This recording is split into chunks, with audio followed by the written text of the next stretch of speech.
Oh, yo, yo, yo, yo, yo, yo. Oh, so you just wasted my perfect start Mm-hmm. to eat because you Mm-hmm. got greasy fingers. Anyways, welcome everybody to the D1 Hitters podcast. It's your host, it's Jordan, you feel me? And I'm here with my ugly co host, the great and powerful Queen Aries. Aries. Whoa. See, I don't know about that. Sometimes when you're gonna hate, you have to lure them in with a compliment. Green tip of the week. Green tip of the Are week. you're doing so good today? It's crazy how this is the only time you were good. But let me tell you about my week. This week, I didn't do nothing. Actually, that's a lie. I played Magic. You ever play Magic? Gathering. Mm-hmm. I never played it. It's crazy. I had a collection of the cards Mm. just because like they were around my grandmother's house, and then I was like, cards are cool. Mm. Never tried to play the game. Oh, I used to play it as a little kid, but one of my bosses, he's not my boss, but one of the higher ups in my job, he lives like literally around the corner from me. He's like, yeah, if you ever want to play, come over. So I was like, all right, bet. So I go over there. We playing. He gave me he asked me what type Same of boss that's supposed to help you build your D&D character. yeah. He was like, what deck do you want to use? So I was like, just give me like a deck that's like life steal and vampires. You know what I'm saying? Give me what else, because that's what I used to play with. So we playing. He beat me. No, he didn't beat me because I quit. So he didn't win. Because No, he won. He won by technicality, not by victory. My guy tactically retreated. He didn't catch my guy. Exactly. So he got the victory by technicality. You win by death. If anything else, it was a draw. You know. So if I can spin the block, it doesn't count. Mm-hmm. But other than that, we supposed to be making my D&D character, I think Wednesday or Thursday. Word. And then it was supposed to be like a bunch of us playing D&D Sunday. So I I'll have an actual update next week. You should use that same character for when we convince Jam and the rest of them. Yeah. And said, this character is just me. I did do something. I'm going to go see Chainsaw Man this weekend. And my Halloween costume is supposed to be here sometime this week. Hopefully before Friday, Saturday. It's in Detroit, but you know, I can't find the truck. I can't find the truck. It's the worst. He said, I've been following these random Amazon trucks around for the longest. Bro, do you have your gas stations near you? Do they have like gas stations? Yeah, I got like a one of them does, not all of them. A lot of them don't. This is a meat lovers pizza? Not burrito? Pizza. Not burrito. Not casserole. It starts with a C. I know what you're talking about. Calzone. There we go. Mm-hmm.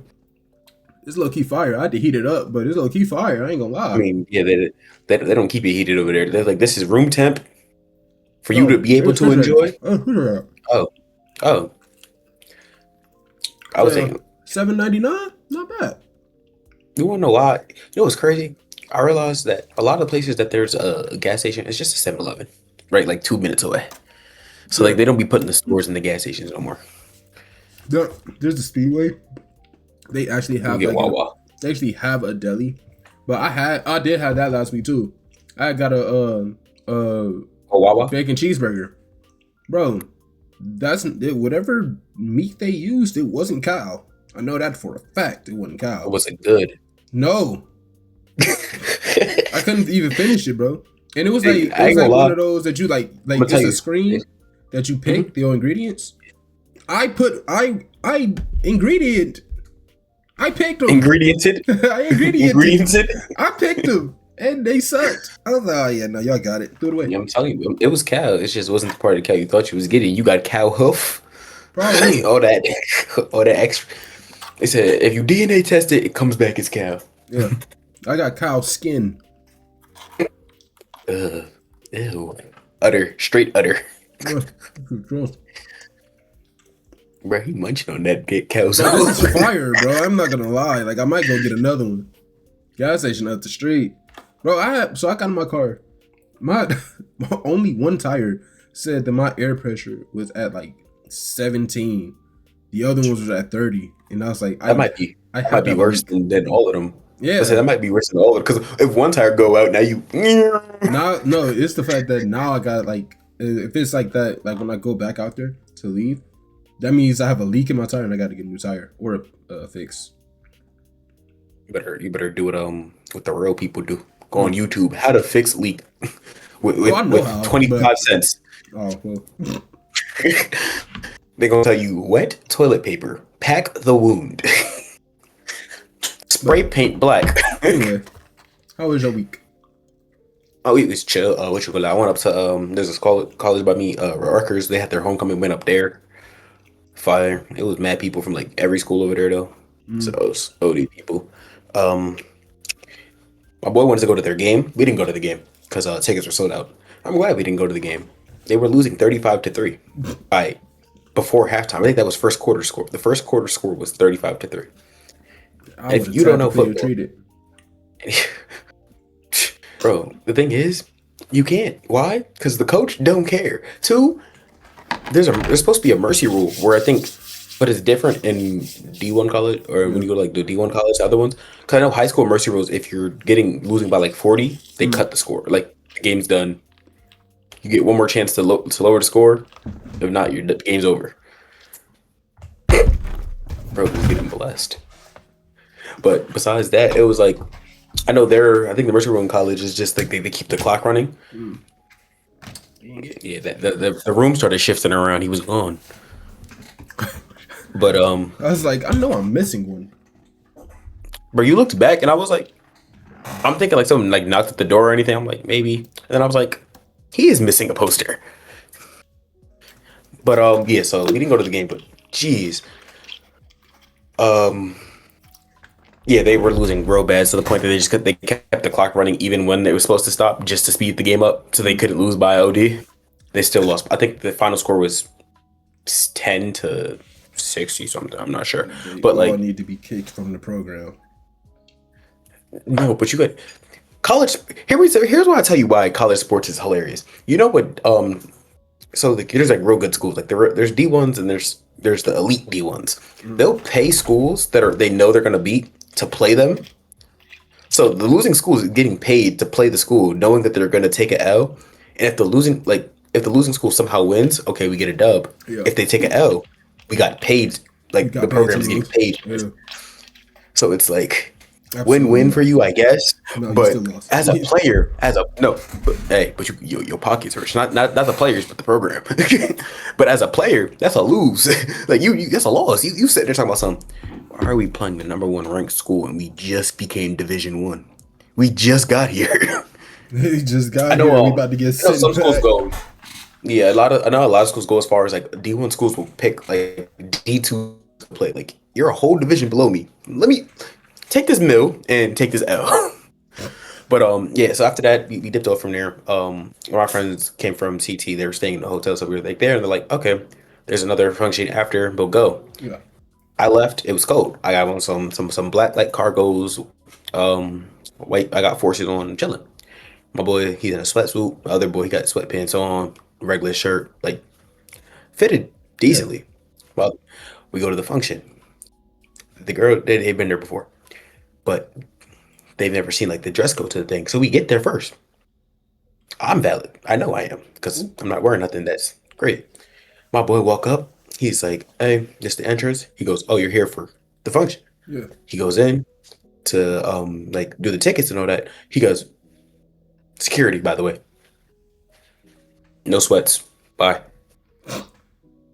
So he can't go to the function. My other boy fitted decent. Like the fit looked decent, Yeah. but the pants are still sweats. So he's like, "I'm not even going to the door. Yeah. I'm not even." Did And you I'm here. also I'm have like, on "Damn." sweats? No, I had on cargos, like some Oh, black yeah, cargos. I yeah. was valid, but I'm like, "Damn." The two people that I came with can't go, so they gotta go home. What I look like just going in. Somebody who I went paid for a home. ticket? No, we didn't pay for we didn't Oh. pay yet. That Oh. seat we was you get the they do the ticket where you could like RSVP and then you Yeah. pay at the door and it's cheaper. So we did Mm. those. The RSVP is free. So we ain't have to put no cash down. If you Yeah. pay early, then you got to yeah. We walked in, You gotta go. You gotta. What I look like? Be Not gone. me. And dipped What? out. Why? Because I ain't pay. If I had paid for it, I wasn't going. Yeah, if I paid for it, I'm going in instantly. I Yeah, don't care what you're talking about. yeah. Either Yeah, you giving me I'll my see you at home. if either y'all giving me my bread back, or we all coming. So nah, that had me dying because it's the way that we walked up. Because I read it. Because you know me, I Why see didn't they the just dress code thing. change? Because it was where we have to go all the way back home. Home is like 40 minutes. Mm, Then come back. They was like, nah, they don't yeah. want to do that. But what you call it?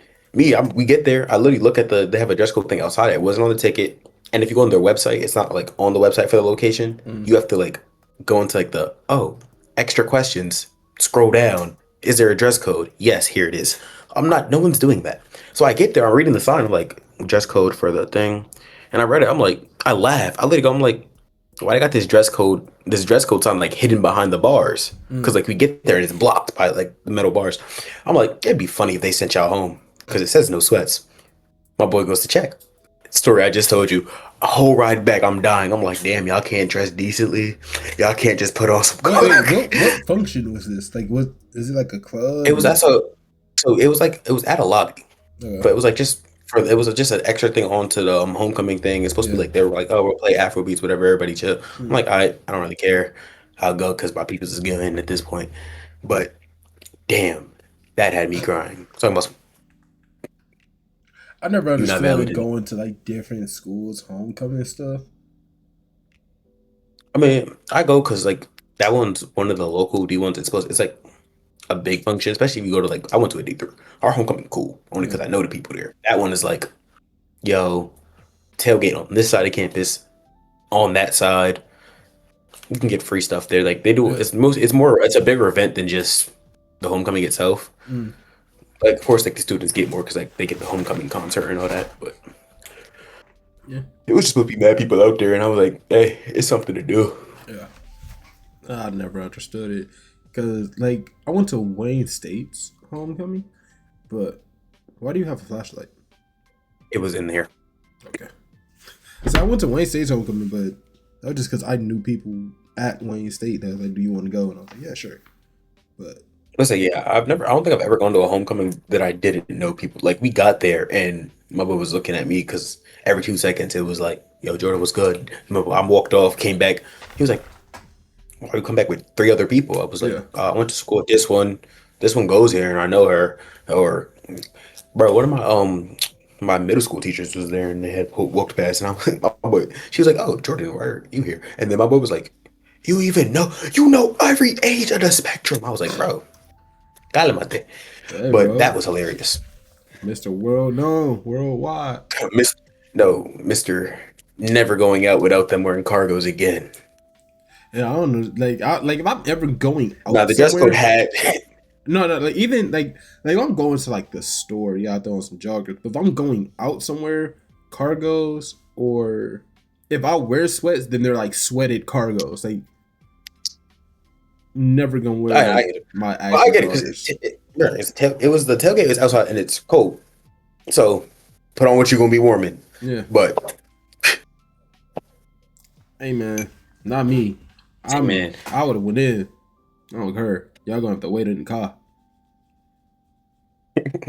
yeah, go take a nap. Yeah, no, I'll be out in a minute. Wait, wasn't it girls that was supposed to be there first? No, they were on their way, Oh, but did they go? oops. Oh, Yeah, dress code different for nothing that and nothing that they would wear was on the listed on the dress yeah. code. Okay. So girls get in regardless. Yeah, it was just everybody else. Dude, I played this. There's a game. It was called. Mojo business.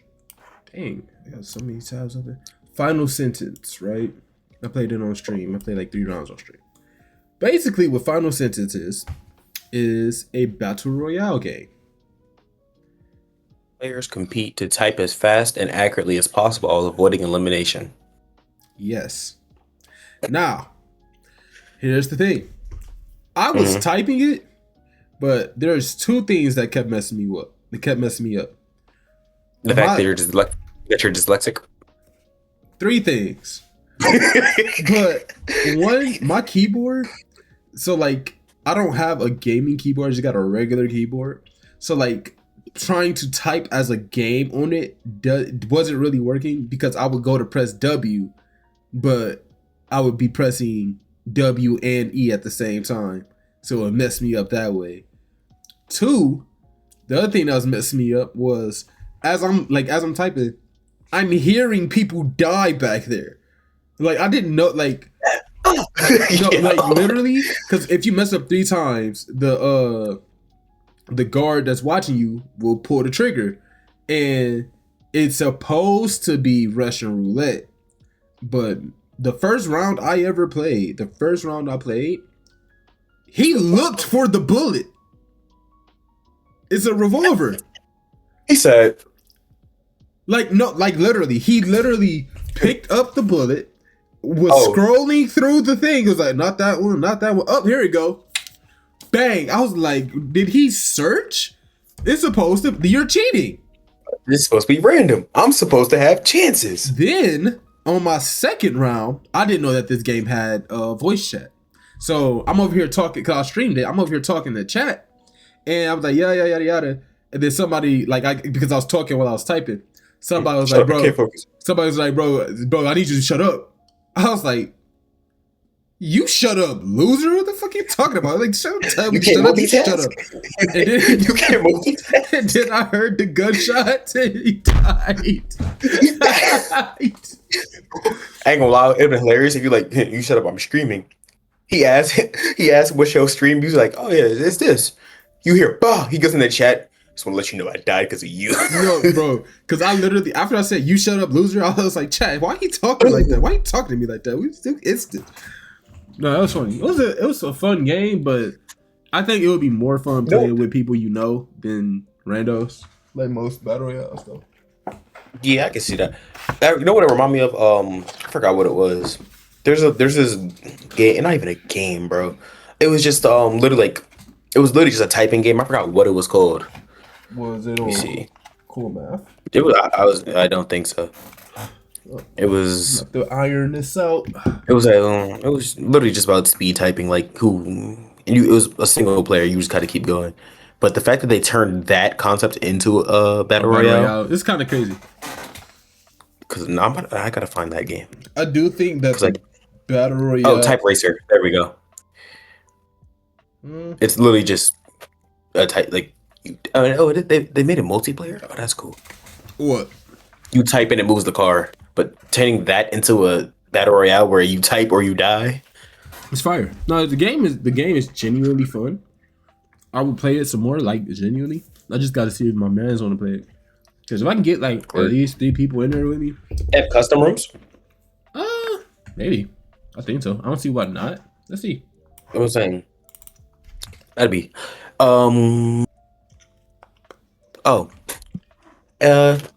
Discord, our Discord, and our other people's Discord. But proactively on what topic, you may ask?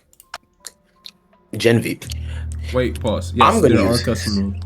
Not custom, but you can host a room and invite people. So maybe yes. Yeah. But yeah, no, they've been real active on Gen V and what's this other one? I'm just listing these topics. Oh, wrestling, as of late. Not ours, but other ones. I was like, who's talking about wrestling? But we were talking about it recently. I was talking to Outlaw or Crixus about it recently. Crixus. But continue. It's Outlaw and Outlaw 2. Bro. And then where is it at? So it was that, and then we were also talking earlier before we got to Gachi Yakudo. There was a whole bunch of conversations. One of them was you talking about something with Orochimaru that caught my interest. Me? Yeah. Oh, I was asked, is Orochimaru as smart as, or is Orochimaru smarter than Amado? Amado's the guy that made all the androids. Yeah. So that was going do, and I was like, oh, our Discord active. Yeah, who's calling? Checked it out. But that was said to say, join the Discord. I was about to stopping say, you wasn't with there a that. point to this? I was like, I'm confused. I mean, I But was going to. I forgot that you were doing the searching up if it was custom rooms. yeah. When you said, "Oh, I can check," I didn't think you was actually searching it up now. So I was going to use that as our transition over to Gen V, and then you said, "Hold up," so I had to just keep yapping. Oh, okay. Well, let's talk about Gen V. But Gen V, Aries, you have been a topic of conversation on another podcast. Have I really? You were the topic of conversation yesterday on the Storm podcast. Like that ass. We were talking. My question to them was about Gen V, and the first couple sentences that came out one of them was, "Hey, we in the Discord talking about this. Some of them be bugging. Shout out to Aries, that's my guy, but he be wrong." No. So listen, pause. And I know exactly. I didn't even peep the pod yet. I'm gonna watch it tomorrow. I'm about to animate a lot. But listen to this, right? If we were brothers, our parents drugged us. No. Okay, our parents drugged us, right? In a world full of superpowers, you, yes, you, are having nightmares about our parents bleeding out I just want on to the let you know floor. before you do this explanation. I'm already against you on this topic. Okay, Continue. that's fine. Good. You are having dreams and nightmares of our parents bleeding out on the floor. Yes or no? Or as a presumptually 6 to 8 year old, are you telling your parents that you're having nightmares? Yes or no? More than likely, as a kid, you Okay, would pause. say, Stop right there. or Nope. wait, I just needed a yes. I don't need anything else. I just needed the yes. Okay. Pause. So, first topic of debate was that Malcolm said that he is not. He has no obligation to tell anyone that he's having nightmares. He doesn't. Mind you, it's not about obligation. It's that you're a child having a nightmare. So your first instinct should be, Mom, I had a nightmare as a 6 to 8 year old. But that's It's not. It actually is. Like genuinely, I have a little sister who be having nightmares, and her first instance isn't.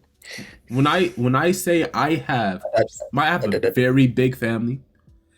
All of my cousins, every single little cousin I have, at without fail, anytime they had a nightmare while they were over my home, even my best friend, even when he was spending the night, if he had a nightmare, he's telling an adult. Because as a child, as a pause, actually, before I even get to there, when you are a kid, when you're a kid and you're in the boys universe where there are actual superhuman beings, superheroes, and monsters, the monsters under your bed and the monsters that are in the dark, where they actually exist, yes, you having a nightmare of your parents dying, you're going to tell them because you just saw on TV, Homelander just stopped this guy that can turn into a kaiju. Freaking A-Train just stopped this guy that can run as fast as he can and turn into a lizard. You're going to say, hey, I had a nightmare. A-Train, you just saw on TV, A-Train is on trial for murder. Well, but I'm saying, like, when in that universe, even in that universe, when monsters actually exist and bad things do happen in the superhero community, yes, when you are having these dreams, you're going to go to your parents and be like, hey, I had this very bad dream. You guys were dying. I don't know what's happening. Just so that way your parents would then say, it's okay. Let me tell you what you're seeing. And then your parents could sit you down, you and your sister, or sit us down and be like, hey. They wouldn't know. They literally would. They literally would. You want to know why? Why? Because powers are random, and the only reason that they were both at the house is because we learned that the experiment was seen as a failure. They weren't supposed to have any abilities. No, the experiment was seen as a failure for Marie. We knew that her sister was going to get powers. No, they Marie. didn't. No, The remember. sister didn't even know she was gonna get powers. Remember. No, the sister, she's been having the powers. This isn't something new. But I'm saying, remember, they Yes, said that but they wouldn't know that they Marie said was the that failure. oh, Marie was the only one in the program. The sister wasn't in the program. The sister was naturally conceived. right. The sister was naturally conceived, and they gave her the drug afterward. Odessa was a failure, and the program Odessa was seen as failure, which was giving them powers in the embryo. Meaning this 100%, this 100% success rate on Compound V that every baby gets, and then they start having powers, which she was having powers before Marie, by the way. She just didn't say nothing. She literally was having nightmares and visions before Marie got her powers, meaning she saw this stuff about to happen. Meaning that it is her fault. I'm not gonna say that it's not her fault. It's not her fault. It's not her fault. Explain. She doesn't know this is future sight. She has no obligation to tell anybody. If you had a vision that you was gonna walk outside and find $10, and then you walked outside and found $10, oh God, I can see the future. It is simple as that. Mm-hmm. We're not. Guess what? You're going. Guess what? What? Her first vision was family dead. No, I don't know this is gonna come you're true. assuming that was her first vision. We don't know if that was her first vision. She just said, I had a nightmare about that. We don't know if that's the first one she ever had. You're assuming that's the first one that she ever had.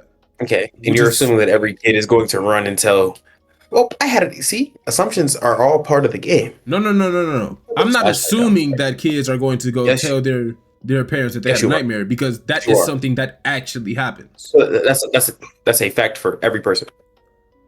Literally every person I've ever met. Tell me it's a statistic that is guaranteed for every person, and give me the stats. Bet.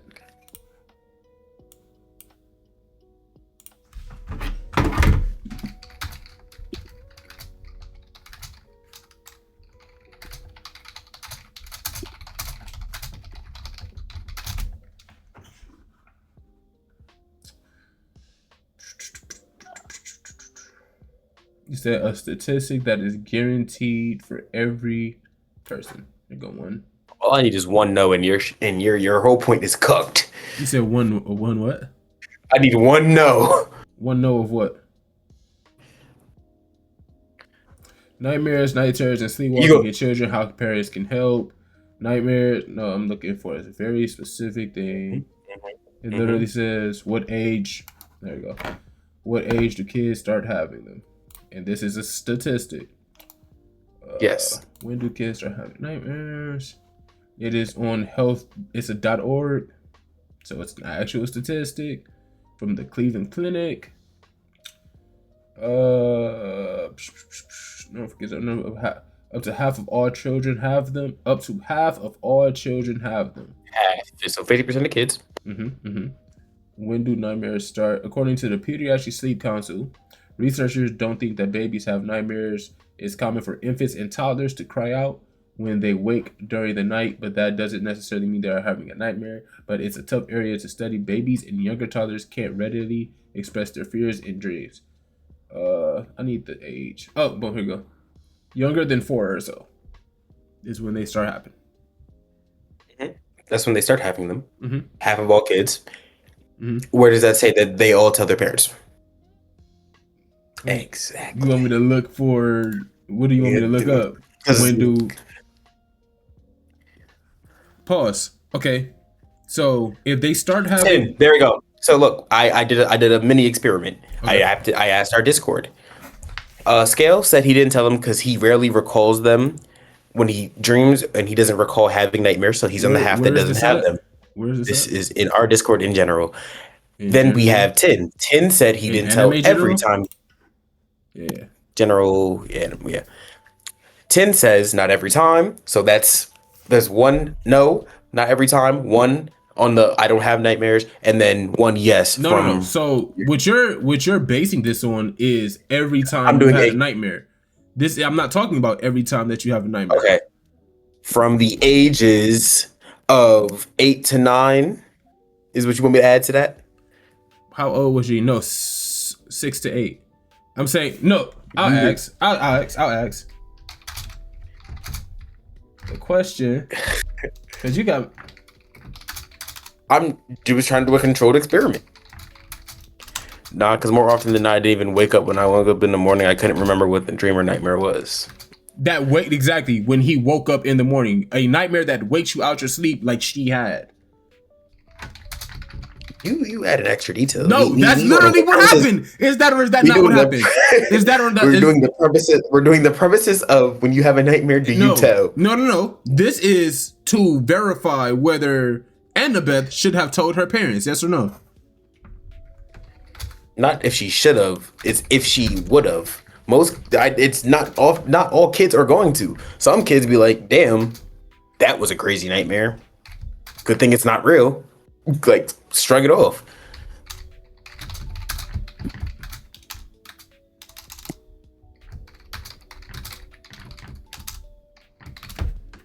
Thank you. Aries has a second part. When you first had a very bad nightmare that wakes you up at night between the ages of 6 and 8, did you tell your parents? Because every...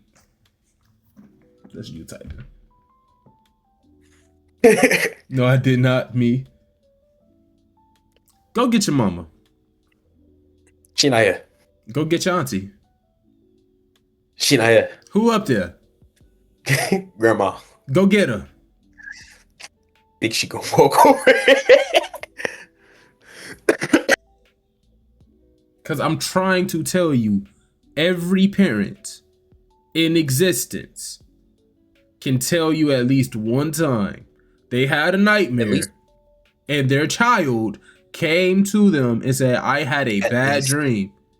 At least one time. Right. Yes. Not every time, though. I never said every time. But I'm just giving you the fact that she doesn't have to do it. And again, right, which would be the case if we didn't live in a superhero society where these things happen. So I have nightmare, and I go, I must have future sight. No. That's not what I'm saying. You don't know what that's not what I'm saying. That's not what I'm saying. See, that's not what I'm saying. I'm saying, yes, I have nightmare. I say, I just seen my mother and father bleeding out on the floor. That woke me up out my sleep. I'm going to go and see my mother and father to make sure that they are still alive. And because it's the middle of the night, you know what they're going to say? Guess what they're going to say? What's wrong? Why are you up? What's wrong? And you know what I'm going to say? I thought you were dead. Go back to bed. That comes after, though. Literally, go back to bed. Yeah. They're going to say, why you up? What's wrong? You're going to say, oh, I had a bad dream. You all right? What was the dream? I thought you guys were dead. I thought you guys were hurt. That's a lot of questions. These was you had a bad dream. Right, go back to bed. Anyway, I think the point that me and Malcolm was disagreeing on is that, one, I'm not saying that Annabeth was completely at fault for not saying anything. That's not what I'm saying. I'm saying that she cannot minimize Marie's trauma in doing it when she can. When she cannot. She can. Why can't she? Marie. We said that she has to address Annabelle's trauma. Why? Because she wants a relationship with Annabelle, correct? That's not what I said. I'm just saying, because Marie is actually, I want to be involved in your life. I want to have my sister back. She should acknowledge Annabelle's trauma because of what. Not. That is not why I think she should do it. I think she should. No, I'm asking you if that is the case. If she wants to be involved with Annabelle, should she or should she not have to acknowledge the trauma that she caused towards the person she's trying to be re-involved with? At this part, like as of episode today, no. No, as of episode last week when this first came up. No. First of all, Marie is 100% the problem in this episode we'll get into. Marie's dumb. Yes. Today, Marie is the problem. Yes, absolutely. Today, Marie is the problem. I might put that on a shirt. I need a shirt that says Marie is the problem. Marie is the problem. Yes, today's Marie is the problem because she was tripping. But yes, she wants to have a conversation with her sister. I mean, she wants to have a relationship with her sister. Yes. Does she also acknowledge the fact that yes, I killed our parents. Yes, she does. But Yes. on that same Annabeth doesn't have to do that. on that, are you okay? So you're saying that Annabeth doesn't have to do that because she does not want a relationship with her sister? If I don't want you to be involved with you, why should I have to acknowledge what you went through? But why don't you want me to be involved with you? Because of your actions. And what was my actions? The death of parents. Right. So my actions were the death of our parents. Your inaction was the death of our parents. Yes or no? No. Why? Because literally saying anything at all. Literally saying anything at all. Okay.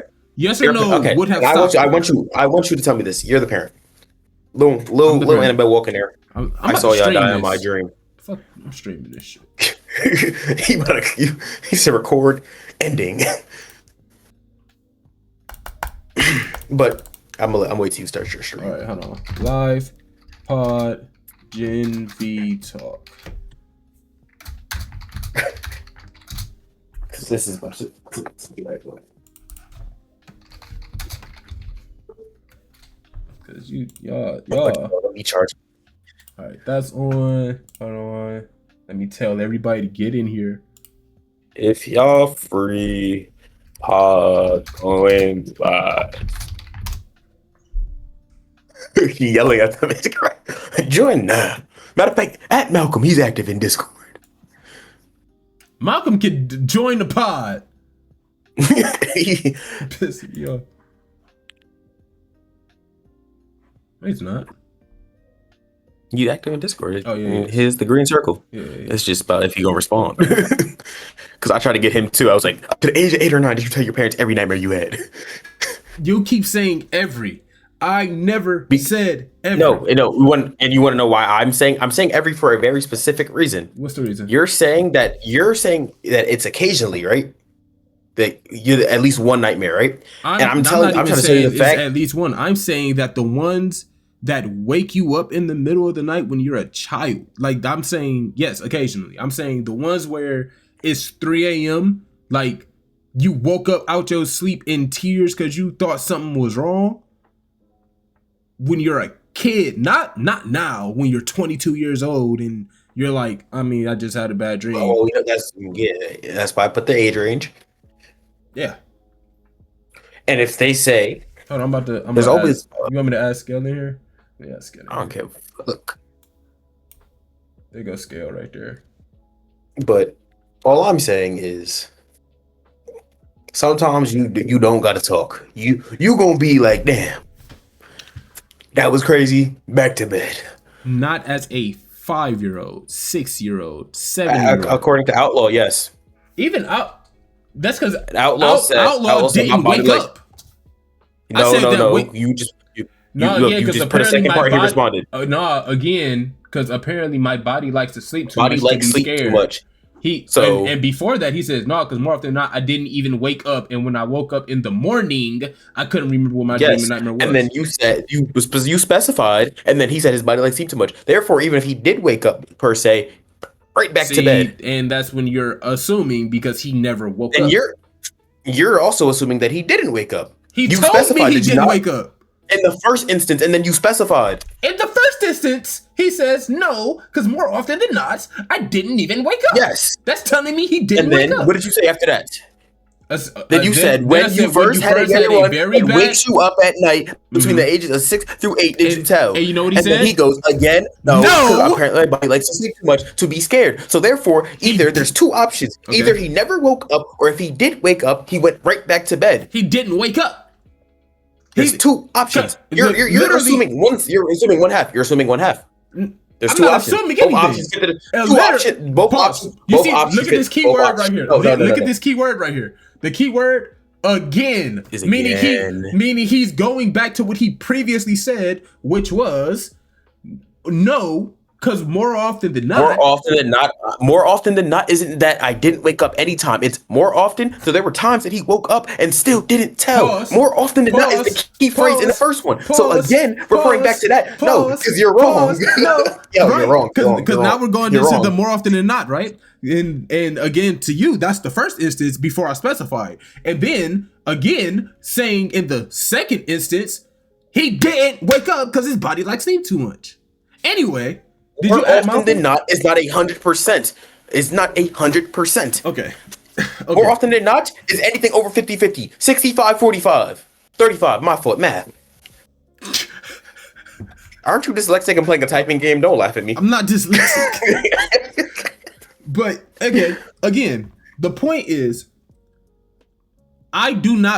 you cannot minimize Marie's trauma when one, you had, even if she didn't, because clearly she did not, when you had the option of saying something which would have literally prevented an entire range of events, literally, or B, two,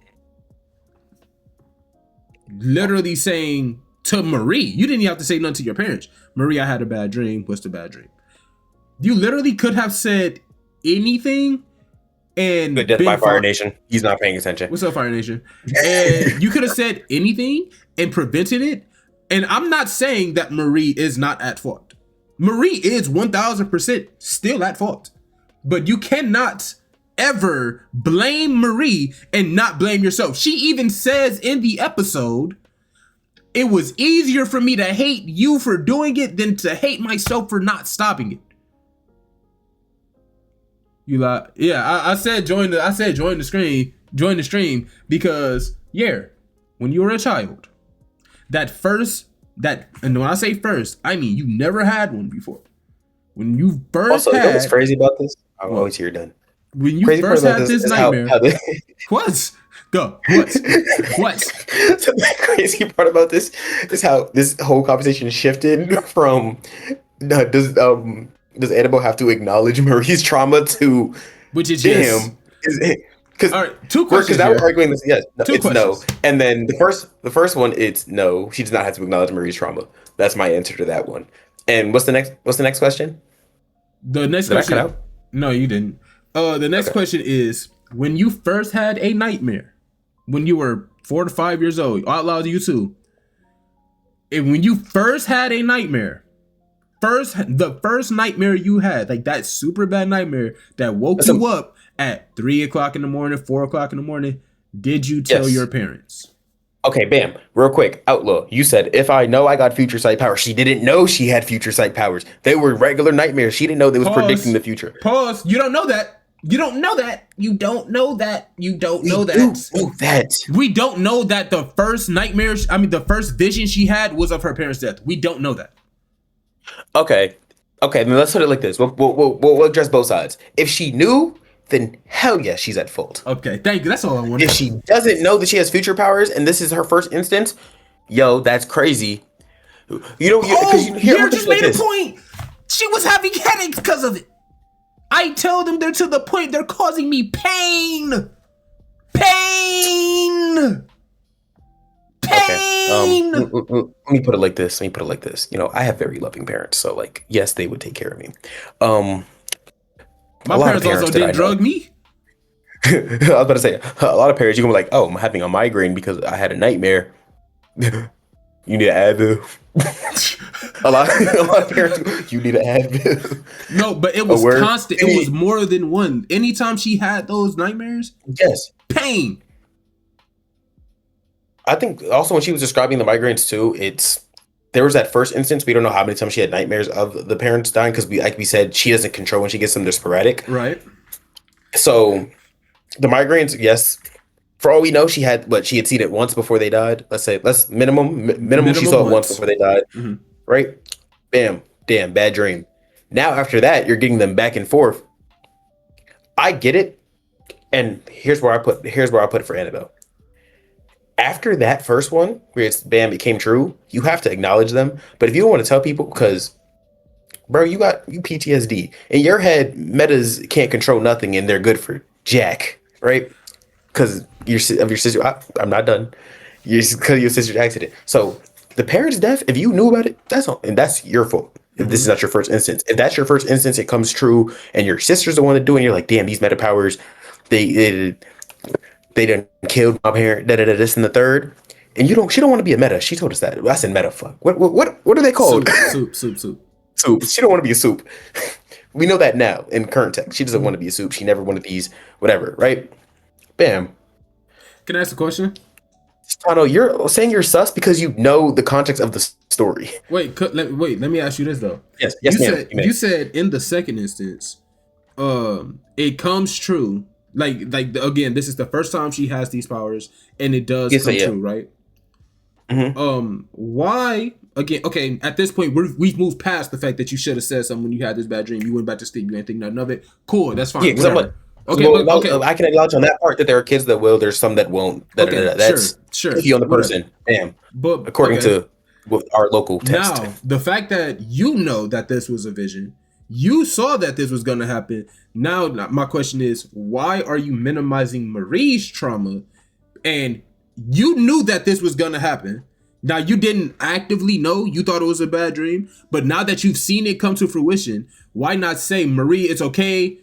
I saw this was going to happen. I didn't know. Yada, yada, yada. Why didn't you go through it this way? Why are you instantly blaming her? You did this. You separated our family. You killed our family. I don't want nothing to do with you. And then you duck off for the rest of the child to be mature at this point, by the way. I'm not asking a child to be mature. I'm asking a child to say Marie as a 7, 8-year-old, a Marie Annabeth who is understanding. No. A 7, 8-year-old that's cognitive enough to know I saw this in my dream. Marie, big sister, I saw this in my dream. What does that mean, big sister? I'm asking a child to ask questions as they do.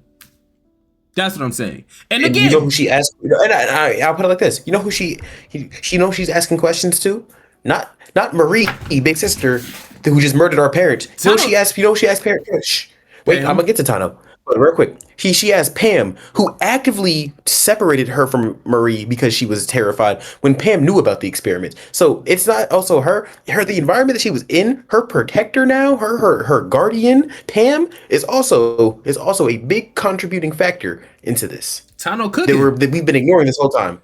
No. And I 1000% agree. Pam is also at fault. Everybody in that family is at fault. Time out. Yes, she could have stopped her parents going to the thing. Also, as an 8-year-old, you're don't go in there. She's fine. Marie is in there. I'm fine. They kicked down the door. No. As an 8-year-old, you're gonna say, "No, mom, I saw you die. Please don't go in there." No, dad, don't chase after her. Her visions are flashes, and they're on the floor of the bathroom. You don't know what your bathroom look like? You don't know what your bathroom I can tell you exactly what my bathroom. Not when it's covered in blood. She ain't see no tile. She see a blood puddle and a body. She seen the bathroom floor. You don't know what your bathroom floor look like? I know what my bathroom floor looks like. Exactly. The 8-year-old. This is an 8-year-old. As an 8-year-old, you didn't know you couldn't walk around your house with your eyes closed. As an 8-year-old, you didn't know exactly where everything was. You know how to get it. You know how to get to everywhere. Yes. You didn't know what your bathroom looked like as an 8-year-old. Not all 8-year-olds do. I worked with kids. A lot of them don't even know what their shoes look like when they take them off. Kicking down the door is crazy because the girl is just having her period. Exactly. Simply tell them I have powers and sorry. Exact. Again, even if you don't know that you have powers, you don't know that you have powers. Y'all, but you're still in my Past that, right? I get the part being like, hey, I had a dream of in my dream, I was in the bathroom. You recognize it. Simply telling them you have powers, you don't know you have powers. I'm not at saying, this point, we're assuming. I am not saying that. I'm just addressing. I know. But I'm saying I'm not saying that Annabeth is at 100% fault. That's not what I'm saying. I'm not. I know that there's no universe where she's at 100% fault. She's not at 100% fault because in the end, yes, she had a bad dream. Do I think she should have said something? Absolutely, but she didn't. Whatever. But what I am saying is because you knew that even as you got over it and you understood that you could have stopped that from happening, and you didn't. You cannot say, and I quote, every bad thing in my life that happened to me is because of you. You cannot say that because accident or not is. because you knew that was going to happen and had the power to stop it. That's one. Two, you cannot. You cannot. You had the chance to stop it. There was no chance you could have stopped it.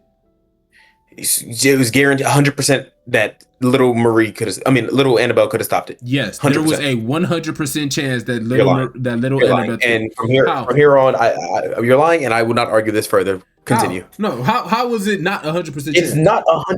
It's not 100% chance. What is she saying that it's 100% gonna save her parents? What is she doing that's 100% gonna save her parents? 100% gonna stop my mom from going into the bathroom. Yes. I saw you die. Okay. Marie's having her period. Let's address this. If your child came to you, Jordan, and said, "Dad, I saw you die. Please don't go in there. She's okay." You don't know she's okay. She wouldn't have said she's okay. "Dad, I saw you die. Please don't leave me. I saw you die." Two parents, right? Mm-hmm. Two parents. One parent is going to address one kid. One of them is still going into that bathroom. And that's where you're wrong, because again, in the show, they were together. The mom had to leave the family to go check on Marie. Wait, pause. Atano, you're using the term wrong. They called her a miracle baby because they thought they couldn't conceive, and then they had a natural birth. Yeah. Kicking down the door is crazy. Simply tell them I have powers and so I call them bathroom. We all live in a world of powers. It wouldn't be hard. Exactly. And the thing is, y'all are also thinking like y'all logical selves. Buddy, again, like we said, the people in there aren't thinking logically. They're all panicked in the scenario. So yes, they may take the time to address that. But as we can see, they were more concerned about what's going on, Marie, probably because of the fact they're like, yo, are these a side effect of the way we had the birth? This is not confirmed. This is me speculating. These are me speculating. At 12. This is me speculating. This is a side effect of the birth at 12 years old. Of the experiment that has to do with giving superpowers that we think failed. They had a baby they shouldn't have been able to have. I would instantly been thinking this baby is a suit. No, that happens in real life. People conceive when they think they're not able to. It's happened in real life. I wouldn't. No. Again, Tano, you got to remember, Annabeth got the drug after she was born. They drugged her after. They drugged Marie while she was still in the womb. Because they couldn't conceive. Yeah, but they drugged and they was like, this is the only way. And they drugged Annabeth after she was born. But regardless. The only reason I'm saying this is we're also, again, in all logic, yes, there's a lot of shit that should be done. Where's it stated she got the food later? Because that's how the only time that they Marie asked her when she became a soup, and they tell you. The only time they inject the V when they are in the womb is in Homelander's case. It's in Project Odessa when they're making a new Homelander. Homelander's the first one to ever get it in the womb, and then they was trying to replicate it, and then they couldn't until Marie. Every other baby that got V, and it said all throughout the show, no, that got V after they were born, and it said all throughout the show, it's literally after they were born and they were a baby that they got drugged. Everybody that got it into the embryo. It's siphoned. Like, you know how when babies are all hooked up, that everybody else who went through it, they knew Marie's a miracle because they were working with Vought. When he says miracle, he's talking about Annabelle here. Yes, but again, we're all sitting here thinking logically. In their case, and here's how I'm gonna put it, and I'm only saying because, are you kicking down the door because your child is having a period? You kicking that door in? No. Okay, exactly. So in my head, I'm just putting this again. I'm not saying this is 100% fact. This whole time I've been saying and repeating. I'm speculating when it comes to the parents. Okay.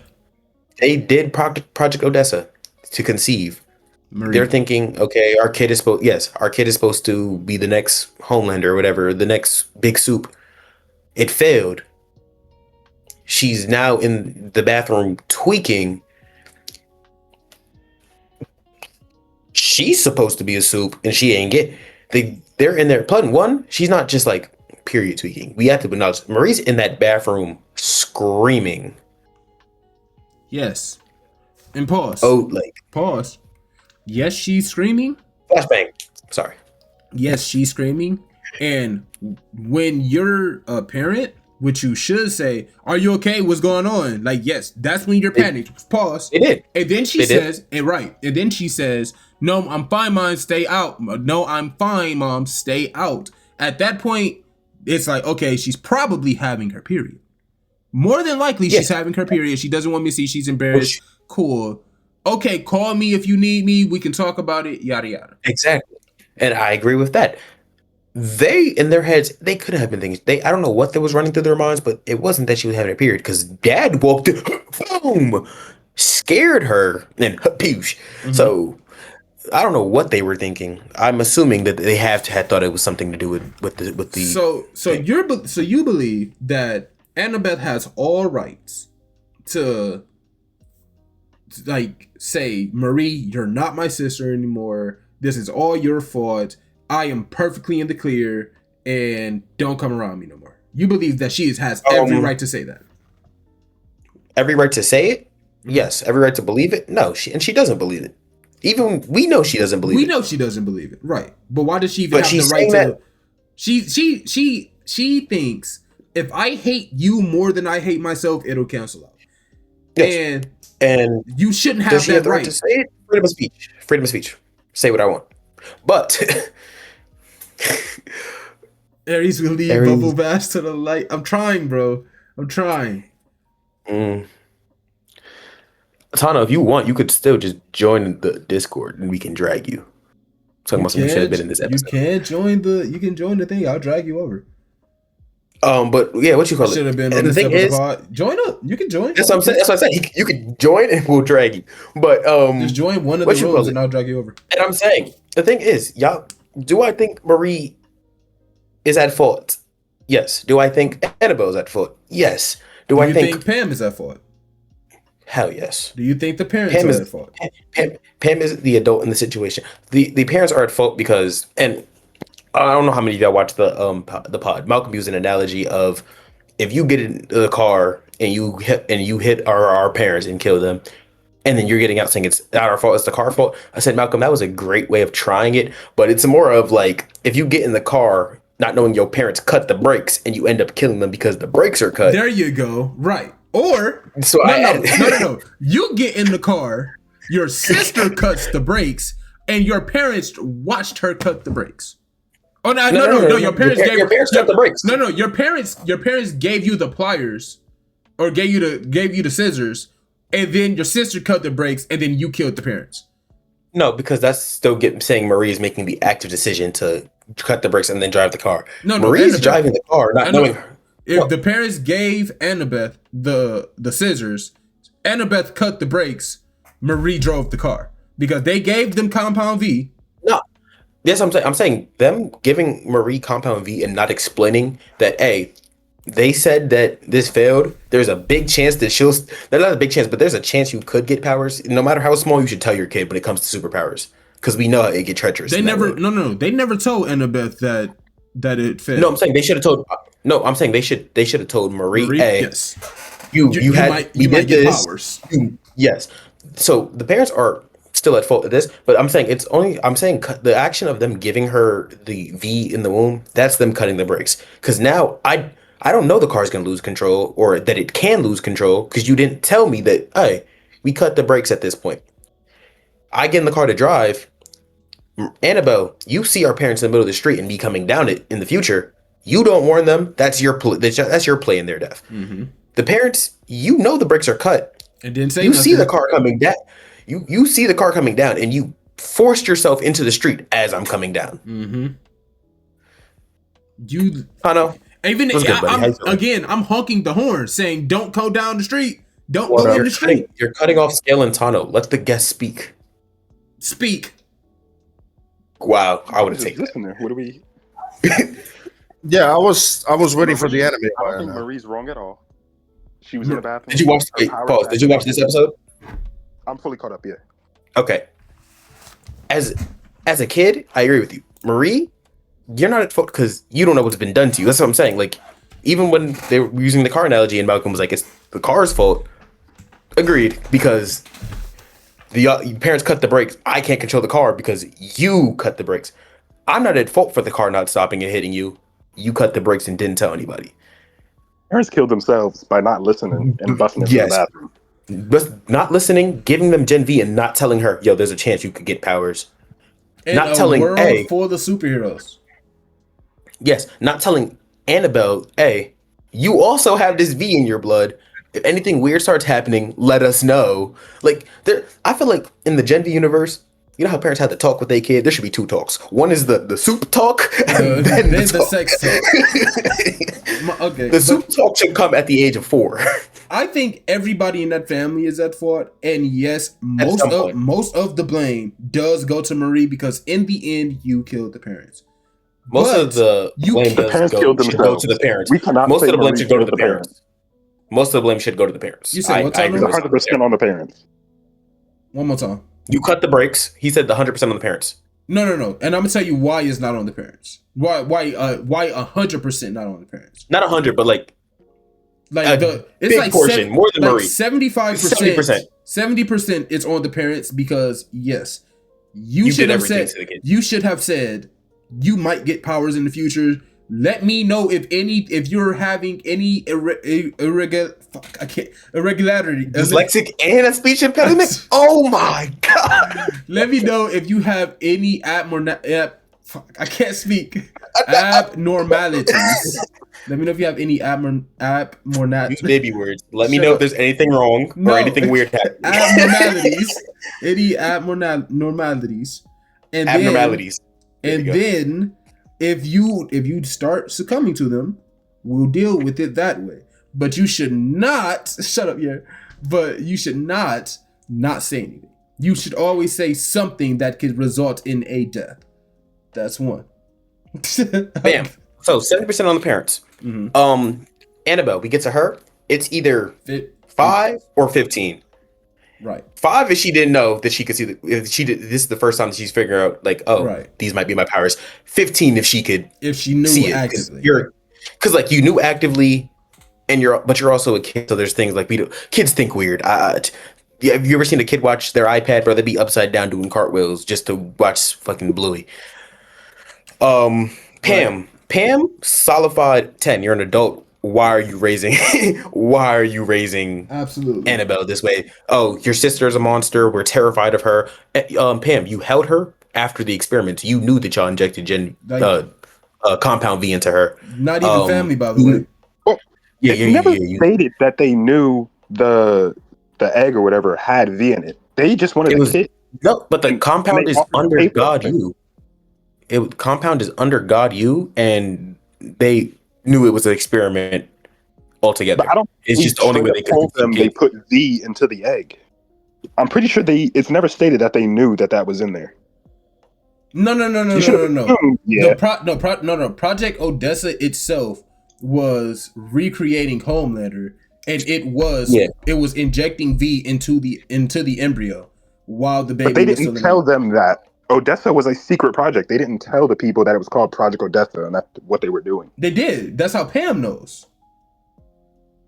She didn't know about Odessa. She didn't mention Odessa. She mentioned the doctor. No. Oh yeah. You're right. But I'm saying they knew Marie's that parents are likely to know. Yeah, they're saying that the parents were likely to know because there's regular clinics. They went to this about Annabeth. They went to a specific fertility clinic that injects her with the compound under the guise of Project Odessa, located under Goldokian Universe. Yeah, they knew. They knew. Yeah, I know they knew. They went to a fertility clinic that was being under God U, which the fertility clinic they went to. And I'm not saying like under like owned by. I'm talking about under God U. The fertility, like the fertility clinic that they went to turned into Elmira.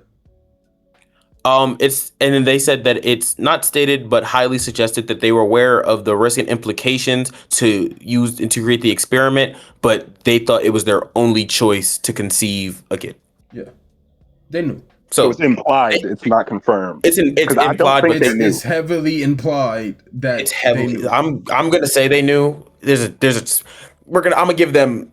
There's a 90% chance they knew, 10% they didn't. And even if they didn't know about Marie, they damn sure knew about Annabeth. And they should have had to talk with her. Hey, anything weird happens. Because now if you tell her that as a kid, any doubts you're like, oh, this is just a nightmare, or okay, whatever, that was weird or scary. Now he goes from, oh, that's scary to, hey, this is weird. My parents had to tell them, hey, I saw y'all dead in the bathroom floor. Flat. Oh, Marie's spazzing in the bathroom. She went through the experiment. Marie, are you good? Yeah. Okay, let her calm down. Back off. Go back to the couch. This could have all been settled if the parents did their jobs. Yes. But again, I agree. Everything that the part where I'm disagreeing is that you don't have the right to hate me when you don't have the right to actually hate me and make me feel the way that you made me feel when we were both at fault that day.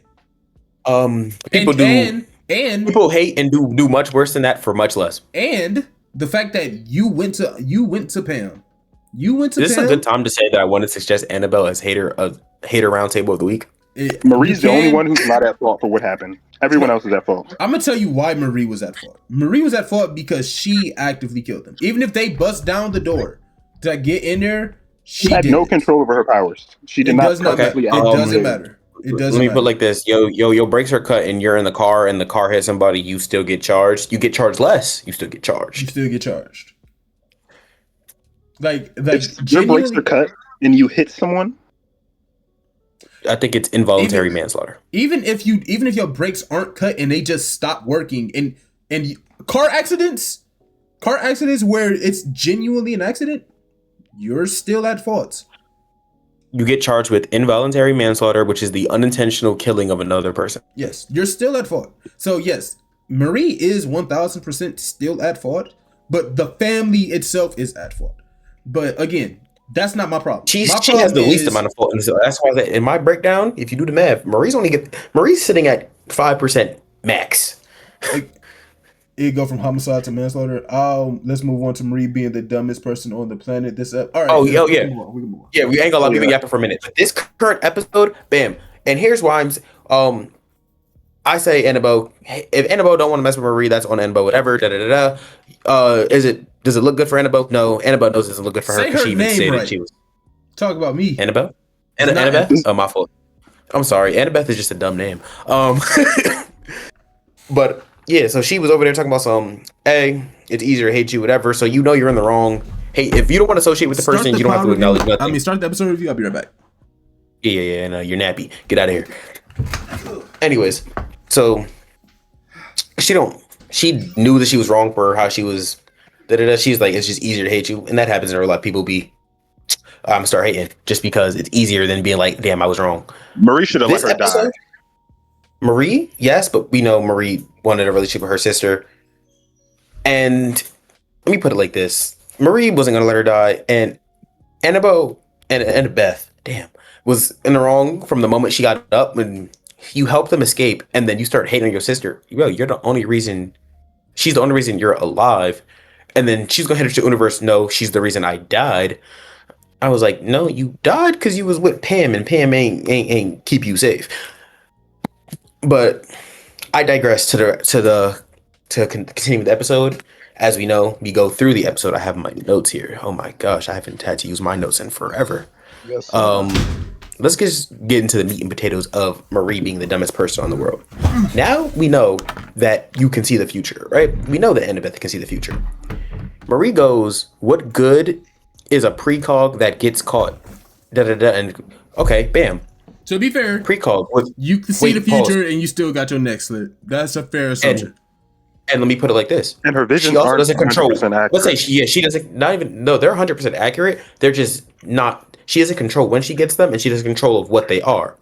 But when she does see them, they're 100% accurate. Pause. When they found, what's his name? She said, this is not exactly what I saw. Yeah, I was about to say, no, she can definitely control them. Oh, no, yeah, she does. She can control them. She can control them to an extent because she was looking and she was constantly having visions breaking out of Elmira to see which wall Sam was gonna break through. Remember, she said she gets flash, but she says that she gets flashes and she can sense things. We don't know they haven't listed the complete like breakdown of her power because she was getting little flashes, but like visions like that, she can try, but she doesn't fully control what she sees. But when she gets like the nightmares we know were accurate to the point that like, yo, you're dying. And remember, she had the first one of Marie dying when Marie went alone. Now we're going to prevent this. Marie told him to leave. If Marie went in by herself, vision is completely accurate. Mm-hmm. But Marie's dumb. Like I'm saying, like you know your sister's visions are sporadic. Talking about something, you're a precog that got caught. Okay, one, who says that I had a vision of that? Two, wait, what you mean? What good am I? Oh, had a vision of getting caught and whatever. Yeah, like because they're sporadic and she can control, but she actively doesn't want to be a soup, so she doesn't use her power on the daily. Like she doesn't go out there using her power. So of course I'm gonna get caught. I'm not checking the future every 2 minutes. Also, we know people's mental state on their power affects the level of their power. So she was probably suppressing her abilities. Suppressing her abilities, crazy. Two, the strongest person you knew before you became Homelander 2.0, Jordan, person we're going against, mind controlled and took over their body. Okay, not mind controlled, but like, forcibly took over their body. Okay, bam, right? He run into me. What am I gonna do with my precog? Oh, I'm gonna get my brain taken over. I don't know how to stop that. Y'all don't know how to stop that. There is a channel in the Discord called Watch List. Somebody asked what anime are we covering. There's a channel in the Discord called Watch List. Just look at that. Yeah, there's a list, and then there's a little spoiler for the next season as well on there. But actually saying, hey, your whole thing is to see the future. You got caught because you don't like using your power. But now that you're using your power, I can't trust you. I have to do this. Okay, let's go with you. No. Picks all her friends up. And ain't gonna lie, she didn't mean to. At that moment, she could have killed any one of them accidentally. Okay. I think she's dumb because... And can we take a moment to say that I was right last week when I said she's not healing Kate?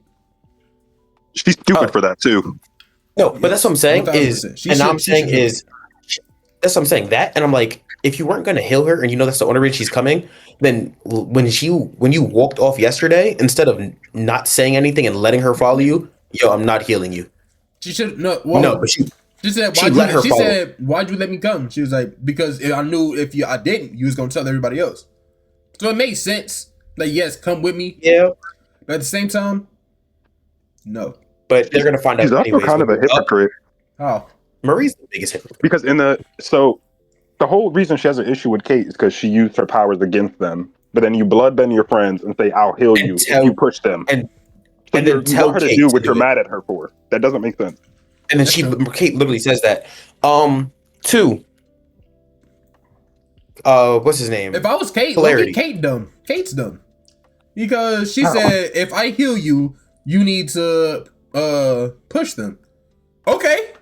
I'm lying. Simple as that. I'm lying.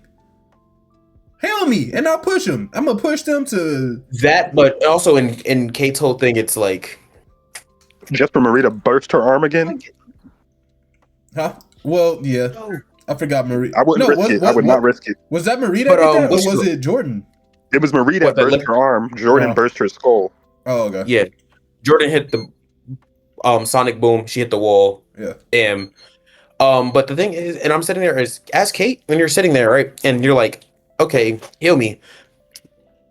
No matter what you do from that point on, you're never being trusted again. That's why that's why I get what Kate said was like, hey, I said I would never use it on y'all, and I meant that. Bam. Cool.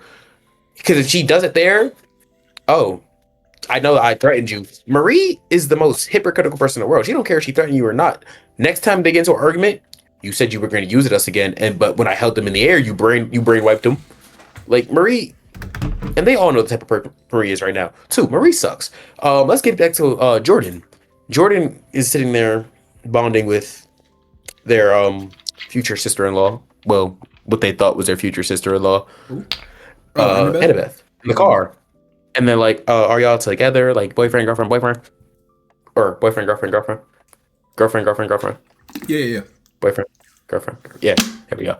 That makes sense.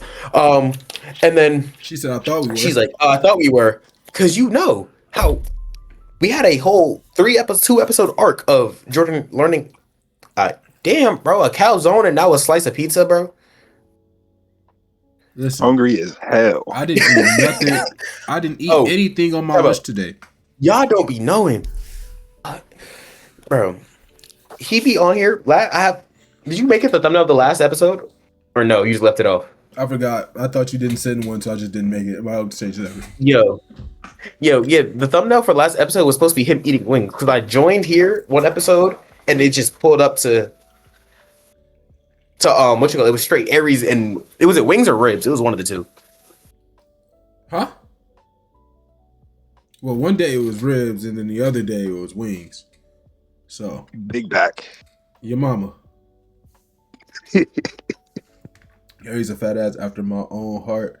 No, listen. So y'all got to understand. I worked from 7:00 a.m. to 4:00 p.m. Right? So when I wake up at about 5 or 6, and I can't eat. I can't eat in the morning. So I go to work. I don't get my first break from, remember, I get there at 7. I don't get my first break until 9:30. Right? So at 9, I only get 15 minutes. I can't get nothing to eat. So usually at 9 o'clock, I'm just chilling on my phone. Then I have to get to 11. Then I got to get to 11 p.m. because that's when my lunch is. Typically, if it's an easy day, my lunch is at 11. And then if it's a hard day, my lunch is at 12. So on a typical day, I get to lunch at 11. Now, if you know me, and y'all probably don't know, I cannot poop in public. So by 11 That's o'clock, understandable. Right. You see what I'm saying? By 11 o'clock, I gotta poop. So I live 8 minutes away from my job. So I will literally just go home, poop, and then by the time I'm done pooping and driving back, lunch is over. You feel me? So why don't you pack like a little snack? Because I just don't. I don't be wanting to like make nothing. And then by the time I get back to work, lunch over. So now still ain't 8. It's 12 o'clock. I get an hour for lunch. It's 12 o'clock. I've been up since 5 or 6. Still ain't ate nothing for real. I'll hold myself over because we got vending machines. So I'll get a cherry Pepsi every day. And I'll get 2 of those because they $2. And that'll keep me where I need to be until I get off work. So now I get my second break at 2 o'clock. Nobody cares about your break. Then I get my second break at 2 o'clock, which again, 15 minutes. Still not really eating nothing. If I am eating something, I'll get some chips from the vending machine. You know what I'm saying? Nothing that's gonna satiate my hunger. So now after that 15-minute break, I'm working again till 4. Then I got a 10-minute drive home. So yeah, I get home. It's food here. I'm like, okay, bet. It's 4:15. I got 15 minutes before it's time for us to record on Mondays, and I can eat. Give me something to eat. Jordan probably not gonna be in the call yet anyway, so let me give me something to eat right quick. He'll join. I'll be finishing up eating, and then we cooling. But today I had to go put air in my tire and get gas, and then my girlfriend called me and she was like, "Hey, I went to Bell Tire to fill up my air, and the air thing broke, and they want me to pay for it." So then I had to stop my car and be like, "Don't pay for that." Because then I was going to have to turn around and go back up to my job across the street, where's Bell Tire at, and be like, "She's not about to pay for this, and your stuff broke on her tire. We're not paying for that. What are you talking about?" And then I had to deal with that. So by the time I got here, I ain't had nothing to eat. So when I was at the gas station, I just got me a little calzone.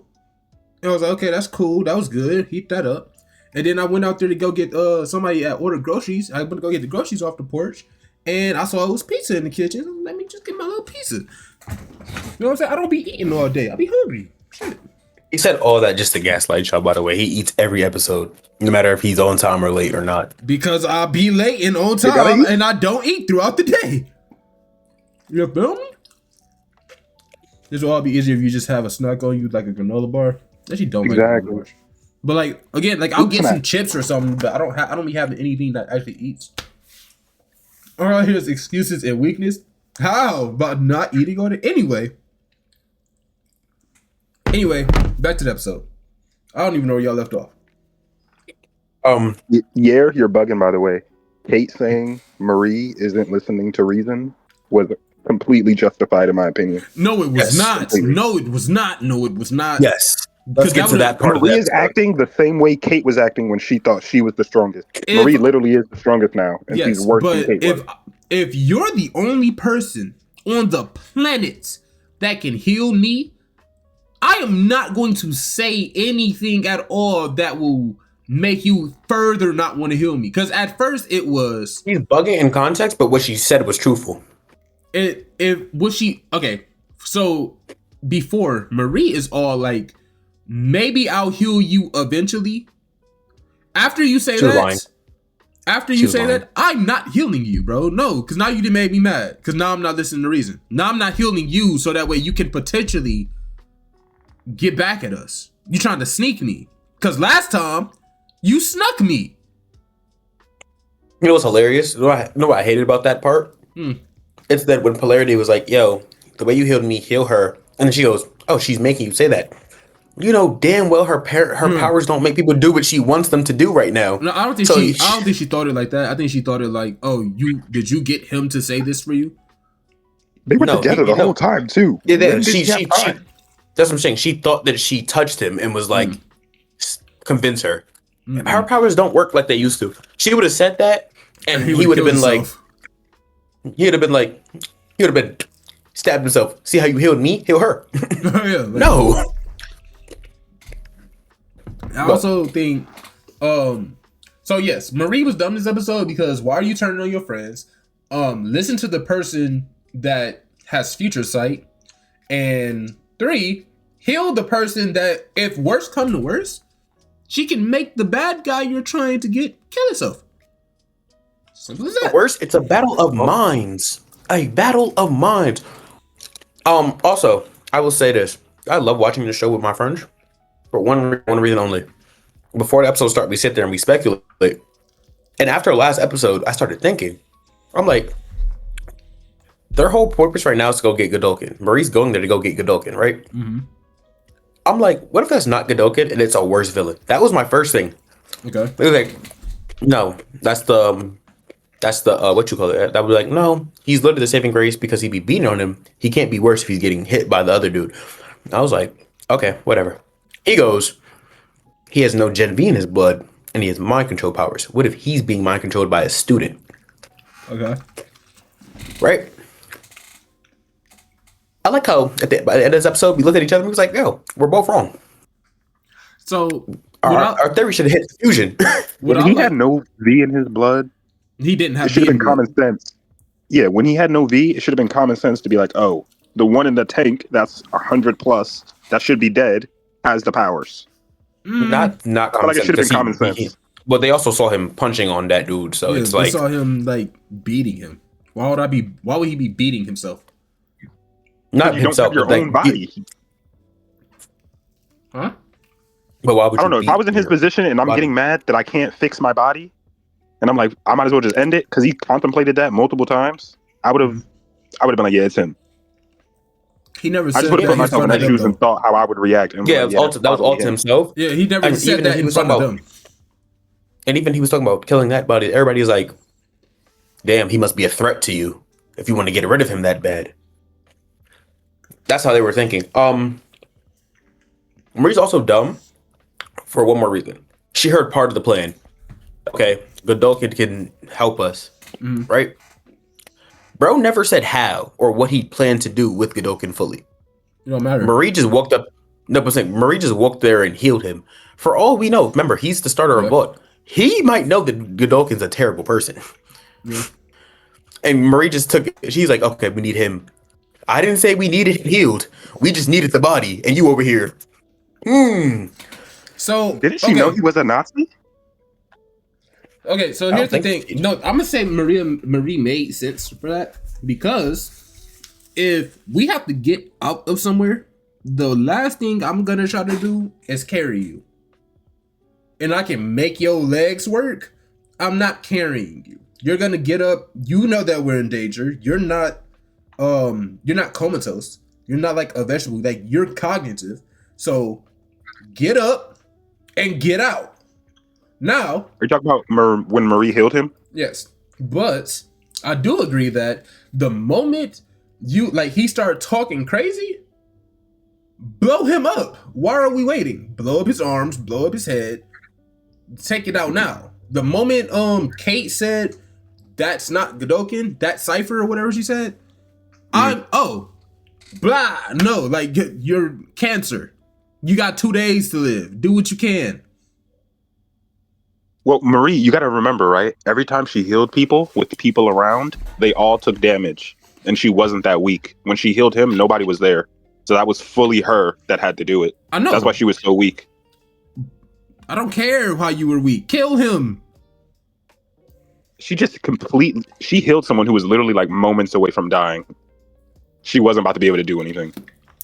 Yeah, that. But plus, with all those compound being notifying weapons, isn't it public knowledge how deranged Vault was in the beginning? I don't know, and I didn't even know they had compound being notifying weapons. Yeah, the shock collars and the other things you had, the sonics or whatever. Oh yeah, that sound thing they be in. I think she's also changing everybody in close ranges cells, including her own. I don't think she's changing them. I think she's drawing the blood from other people, which is why everybody gets a nosebleed or something. I think she's like using the blood from everyone else in some way and using that to heal the other people. That's another reason I feel like she should have healed Kate too. Because you used Kate twice to heal other people. Not for real. She was. If Kate wasn't she got there, nosebleeds when she healed her sister. Kate was there and got a nosebleed. She healed Polarity. Nosebleed, you'll be all right. She got the nosebleed. You harmed her twice to heal other people. You could heal her real quick. You didn't harm her. She's all right. That, but also, let me put it like this, right? We're fighting, the main villain we know has mind or body control powers. We have Polarity, who we know can disrupt it slightly. Why would we not get the other person with mind powers that can combat him? Literally. Wait, who was Polarity even fighting? He was fighting the regular. He was fighting Cypher, right? Yeah. I would have sent like the kids. His name is Doug, actually. Yeah. I would have sent kids to fight Doug. And you gotta remember, think about it like this. Like, Gen V takes place in like 2025, right? Like somewhere around there, 2020. Something like that. Doug said the last memory he has is working at Blockbuster. Meaning that while Cypher takes control of your body doesn't age. Doug was a teenager. I didn't even keep that. You see what I'm saying? Blockbuster? That, or he's been controlling him since that age, and even made him do like the operation in Project Odessa and all that other stuff. Exactly. It's still not aging. Because if you work in the picture holding the baby, he was the same as he is now. He was the same age. He looked a little older. Maybe just the haircut. Nah, he was the same age. He looks the exact. That was Cypher. That was Doug. Now, Blockbuster gonna feel outlaw with nostalgia. Blockbuster was lit. They gonna tell bro about Netflix and he gonna cry. That's what I'm saying. So that and the fact that yes, Polarity should have. And he talking about me. This nigga just went to go get a bag of chips and something to eat. Anyway, but Polarity should have went with Marie. But to be fair, actually, in their heads, Doug is the big bad. Doug is the big bad. You go find him and get out of here. I'm going to kill Doug. And then we find out, oh, you're not him. Okay. You fell for every single trap. But you got to remember who set these traps. It wasn't Cypher that set all these traps in motion. Sister Sage. It was Sage, smartest person on the planet. You're not getting away from a Sage trap. Oh, this whole time, what the hell is Hollywood? Sage is over here, hanging out with Doug, talking to Godokin. When she was getting clapped in front of him and stared at him, that was wild. Oh, because that's what I'm saying. Remember, she's attracted to intellect, so she's looking at him while using. Yeah. You know, it's even crazier that I just that's funny. Well, he a mod. You know, it's crazy.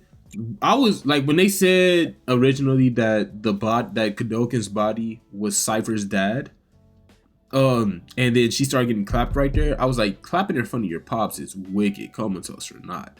But now it makes sense himself that you clapping in front of yourself, which is still like, it's not though. It's also weird because now you're watching another man clap your girl. I would say you just made yourself a cuck.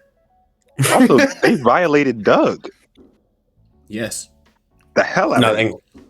Ain't gonna lie, and it's crazy how Doug was probably gonna put up a bigger fight, but as soon as Murray healed him, he's like, whoa, don't do it. Don't wait. I'm not here. I'm not him. I'm not him. I am Doug. I work at Blockbuster. And that makes sense because what Jordan said, you're aware that you're being controlled. You can't do nothing. Yep. You're backseat in your own body. So Doug has been watching life go by. He's just there. And if Sister Stage has a kid, is it Doug's or Godolkin's? It's Doug's. It's Doug's. But technically it's Doug's. If I put you in a robot suit and make you do all that's not my kid. Okay, that's like if I put you in a robot controlled suit and make you dance, you're still doing the dancing. I'm just making it happen. I'm just controlling you. Yeah. Man. If she have a kid, I'm not raising that if I'm Doug. Godolkin, go do your thing, man. No, Doug is out that. Yeah, no, it's still Godolkin has to raise it. First of all, Doug is out there now. Doug is never going near another soup in his life. Oh yeah, no, Doug's racist. Traumatized. Yeah, Doug's racist. Like 1,000%.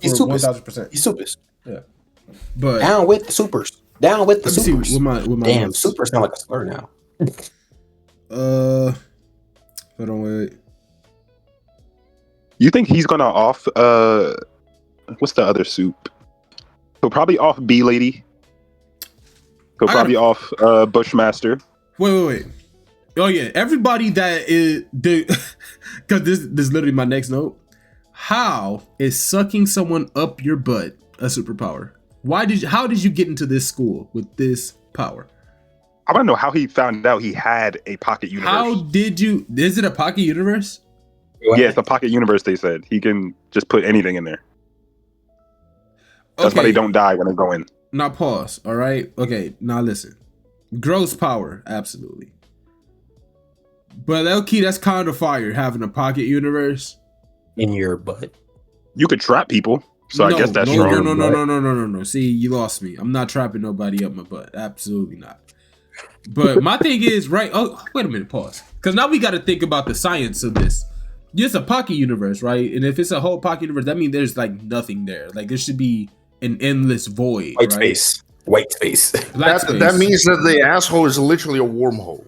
Right. That's literally everybody that goes in there should die because there's no air, there's no oxygen, and if it is oxygen or if there is space, if there is space, you should like suffocate because of the no air.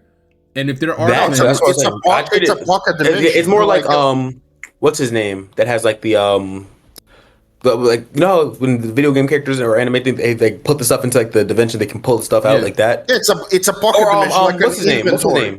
Yeah, the inventory where you could put living and stuff in there. Like it's a room. Like what? You can't put living stuff in there. That's basically what it is. You can't put living stuff in there.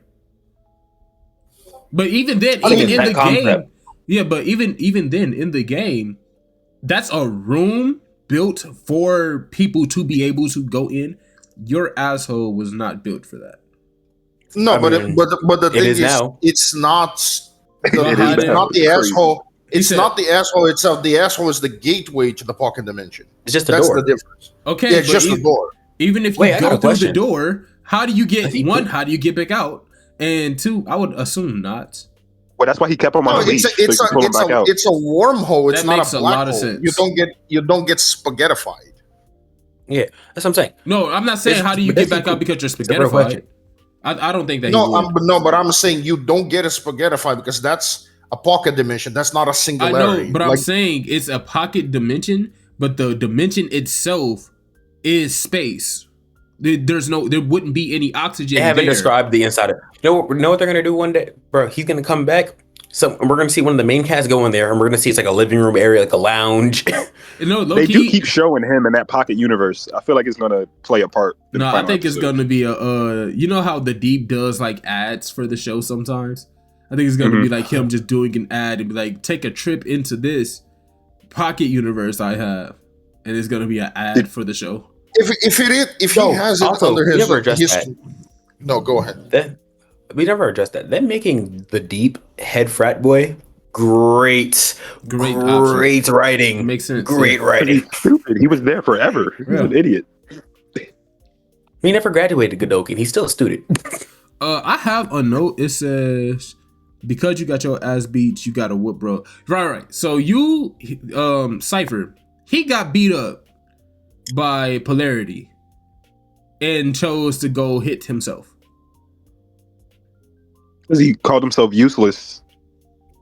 Why are you hitting me though? Like, and another thing that kind of doesn't make sense is while you're, I guess it does make sense, because when Jordan got taken over, he said, yeah, it wasn't easy for you. You were in pain. I felt it.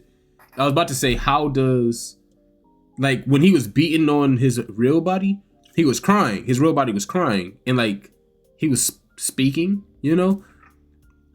How can you speak through Doug and your real body? He's done it before. This is true. Yeah, he's literally controlled them, and as Doug's body speaks, their body speaks. Yeah. So, and his body doesn't have a mouth. So, for all we know, as he's hitting bro and speaking, his body's just mumbling the same words that he's saying. Yeah. Okay, that makes sense. Yo, that was their first hint, letting us know that he's controlling him. Nah, because all evidence pointed towards it actually being Godokin. Literally everything. Yeah, ain't gonna lie, the self-hate was peak writing to make sure we didn't. But okay, we can get into anime. Did you rate this episode? I rated it a 9. This was a 9. I agree, it's a 9. It's a good 9. What are you watching, Tano? Everything. You watching Genosha? Oh, I forgot about that. You watching, may I ask for one final thing? It's only 4 episodes. It's only gonna be 4, yeah. It's only gonna be 4 episodes, yeah. Okay, I'll have to catch up on that one. Are you watching, may I ask for one final thing? What's good? Are you watching Dusk Beyond the End of the World? No. What is this? What, Dusk Beyond the End of the World? I'm watching Gachi Akuda. I'm watching Sonda. I gotta watch Sonda. And My Hero. Yeah, the only ones that I'm watching that match with your watch list are My Hero and Gachi Akuda. Okay, then we can do those two, and then they'll dip out, and then we just finish off the episode with those. Which one do we start with? You say what, Jordan? We'll do Gachi and then My Hero. But Gachi. You didn't watch Sonda? I did not. I forgot. You ain't remind me. I'm not your father. You don't tell me when you have nightmares. Absolutely not. But you should have told. You should have told me. You should have told me. Hey, don't. You should say, hey, don't forget Sonda, because you didn't even say it in the text. I didn't say anything in the text this week. I didn't drop any of the shows. And that's your problem. And I did text you about Sonda, and you said you're the one that sent it to me. I thought you were already watching it. That was 2.5 weeks ago. That was last week. It was 2 weeks ago. Last week we were supposed to cover. Anyways, before he starts having a manic episode, wait. Did y'all peep that the Deep is like in real life? He was promoting a certain product. Did y'all see that? No. All right, never mind. I'll drop the TikTok. I was like, what was it? Yeah, you might as well tell us now. But he was promoting a adult toy in the shape of a temple or an octopus. I see it. Yeah. I see it. I did see that. That wasn't a part of the show. I thought it was an episode, isn't it? Yeah. I thought that was that was like real life product in real life. Oh, that's. I'm thinking that. I thought it was an ad for the boys though. I thought the way it looked to me, it looked like that was a real life like product. I'm pretty sure you can actually go and buy that. Let me probably that's probably boys merch. That's probably the boys merch. Speaking of that, while we're on just random topics and as he's looking this up, I was looking at these Halloween costumes, and TikTok gives you everything. One of them was a list of couple costumes. Why did somebody dress up as the Deep and his girlfriend was an octopus? or squid. I forgot he was boning a squid. I was sitting there. I was like, "That's a creative costume, but you deserve jail time." Oh yeah, it's a real product. You can go and buy. It's on the online. Aries, go and buy that. Absolutely not. Okay, but we can start. What you say? Got you after that? Chill. And his name is The Deep. That's crazy word. Are we starting with Gachi? We can or Gachi and then Gachi, then My Hero. Okay. What are y'all rating? What is everybody rating this? I give it an 8. Okay, scale. Yeah, I'm between an 8 and a 9 because I really like this. Is it just the latest episode? Yeah. Oh my god, these fucking raiders! Zoldo is a demon, bro. I would rate this episode a 7.5. No, I give it an 8. That's fair. 7.5, 8. Yeah, I give it. Cause okay, so we start this episode with last episode where we get kidnapped, basically. Only the givers, mind you. Yeah, only the givers get kidnapped. All the I like how they switched out the group, so we get to see another group of we don't get Team Eager this time with Delma and Tenzi. We get Team Baby, Team Child. We get Gita, we get Bro Santa, we get Dear Santa. That's basically what we get. Before we even get to the episode, I gotta say that this is one of them shows where the dub is easily better than the sub. I mean, I watch both and I like both. So it's like I don't like Jabber. That's it. Jabber's sub sucks. I don't know. He legit sounds like a drug addict. I don't. And that's what I said. I said the dub was better, but the dub sounded more like he was just high all the time. This one sounds it sounds like a fiend. I don't know how to explain it. To me, it literally sounds like a demon. To me, when he's talking, okay, I'm talking about his norm. I'm not even talking about like when he's already drugged up. I'm talking about like no, I'm talking about his normal. Even when he was normal in dub, he sounded like he was high, and then he started tweaking. In dub, this one he just like he's Jamaican. That's all that he sounds like. In dub, he genuinely in dub sounds, even when he's just chilling, he sounds like he's either fried or he's being disrespectful, which are both like really funny. But in sub, the fan dubs, the fan dubs nail it too. But in sub, he just sounds like normal. Like he don't sound like he's actually like fried or high or nothing. And then he goes crazy, and then he starts sounding like just a crackhead. And I'm just like he should sound. I mean, even when he's not like fiending currently, like we not powered up, he should still sound see him like high all the time. He should still sound like he's fried. I mean, you look at this man's eyes; they're pink. The dude is clearly on Fent. But that's visuals. I'm talking about how he sounds. Crazy. That's because Zeno is putting on all the world performance in the dub. That's what I'm saying. The dub is I'm not okay. It's not bad. Let me stop saying that it sucks. It's not bad, but it's just not as good as the sub at all. If anything, like I like that the voice acting in the sub actually has a greater range. Like it kind of, it sounds literally the same until he's like actively until when he like levels up and someone tells Zeno he did a great job. Matter of fact, doesn't Malcolm know him? I'm telling Malcolm and tell him he did a great job. Ain't bad. It just ain't the dub. It's just not the dub. Crazy. Rio doesn't sound as cool in sub either. This is also true. Like everybody, their sub sounds like a toned down version of their dub. And granted, I don't speak fluent Japanese, but I've watched enough sub in my life to be like, okay, the dub is better because I watch both. Buddy, I went to a college with a heavily Asian population, and I've seen them. I know they could do a high voice. I work with a Japanese woman, but still. All right. Anyway, back to the episode. I just wanted to get that out the way.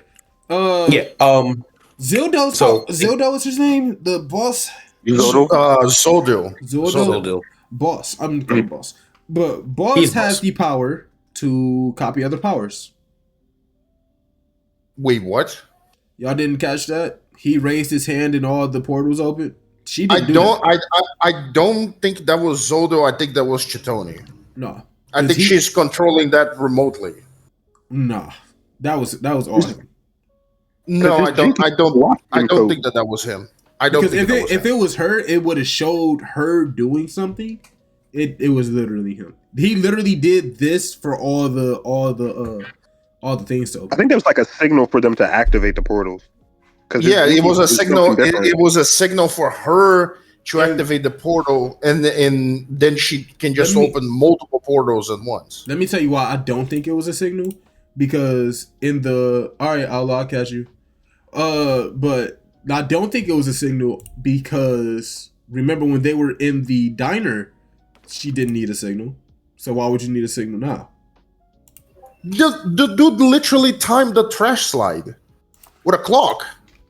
Her signal, he provoked what's his name, Rudo, into punching him, and then leaned back. When she seen Rudo swing, she did it automatically because it would have pulled them both in there. This one, he goes, I don't like waste. Signal to get them all, and they all jumped in to be like, hey, go clear out the waste. Yeah. He basically said, yo, go handle the other cleaners.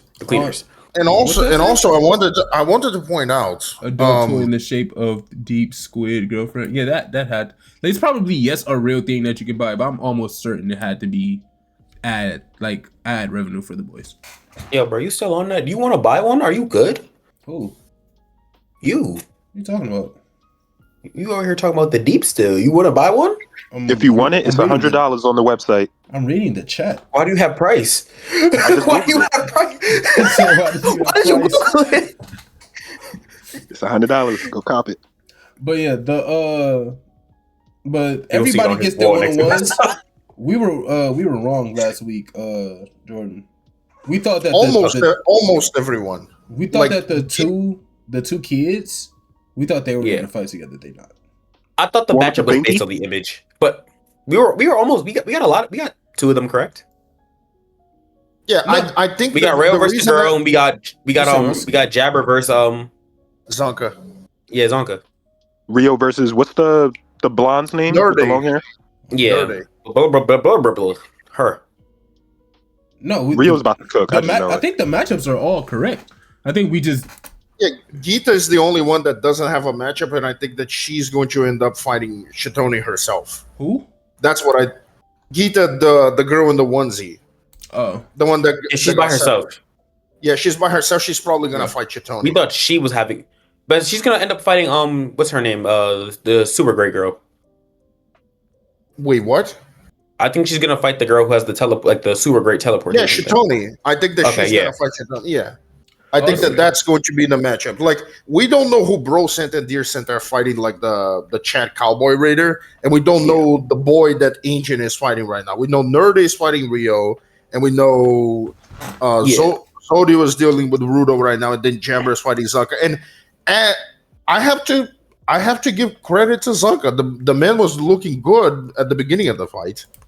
Oh, like he was to the fight because he was thrown up there. Real quick, I need to see what happens with Rudo next episode because right now there's a whole lot of talking and that's not Rudo's style. Rudo's not beating him. There's no way in hell. Oh, I know he's not, but Rudo has a pocket full of trash left, and it's all leftovers from when he went out. Rudo's also dumb. He said he hasn't restocked recently.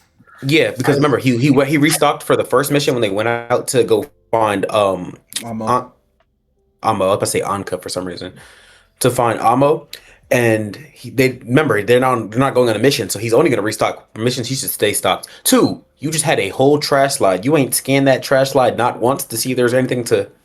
Real quick, I told you last week. I was like, when they left the desert, they went straight there. That means while they were leaving, Jabber and whoever else, they were going to Amma. They just didn't pass each other because they probably came from two different directions or flew down. Yeah. But or another thing, maybe Jabber waited for them to leave, and then he went after Ammo, and then he snatched her boots. That might have been what happened. I'm also confused on why they didn't just teleport inside. You have super great lady. She probably can only teleport places that she's already been. Yeah, there might be a limitation like that because otherwise it would be way too broken. Yeah, it's just probably you better. Or she might have had a separate mission to like, yo, do this. I'm not gonna lie to you. I think Zodio is giving me the vibes that if we want to get our group to get out of this one alive, Corvus and Semi are gonna have to pull up. I don't know who those people are. Semi used the brown lady with the glasses. Yeah, Semi's the secretary. Corvus is the boss of the cleaners. Oh yeah, no, Corvus is only pulling up if he has to fight the boss of the Raiders. And we learned that Secretary Lady can't fight trash beasts, but she can lay hands on them humans. Yeah, she can fight people. Wait. So when they all leave, right? Rudo and the boss are talking. Let's go through their conversation. The boss is basically saying, "Hey, why are you even with them? Do you want to help me take down the spear? If you're Rudo, are you just gonna say yes to that? Yes or no?" No. I would be interested. I need to hear more. I need to hear more, but I'm also saying no, just off the fact of I know who you're around, and Rudo don't rock with Jabber. And if I'm Rudo, and it's not just that. It's like while they may have a similar goal, their methods are different. Rudo doesn't want to commit genocide. He just wants to go after a few specific. We don't know that actually. We actually don't know. Rudo doesn't want to kill. He doesn't want to kill. What Baby Chief do it say? I'll be taller tomorrow. Rudo doesn't want to kill people today.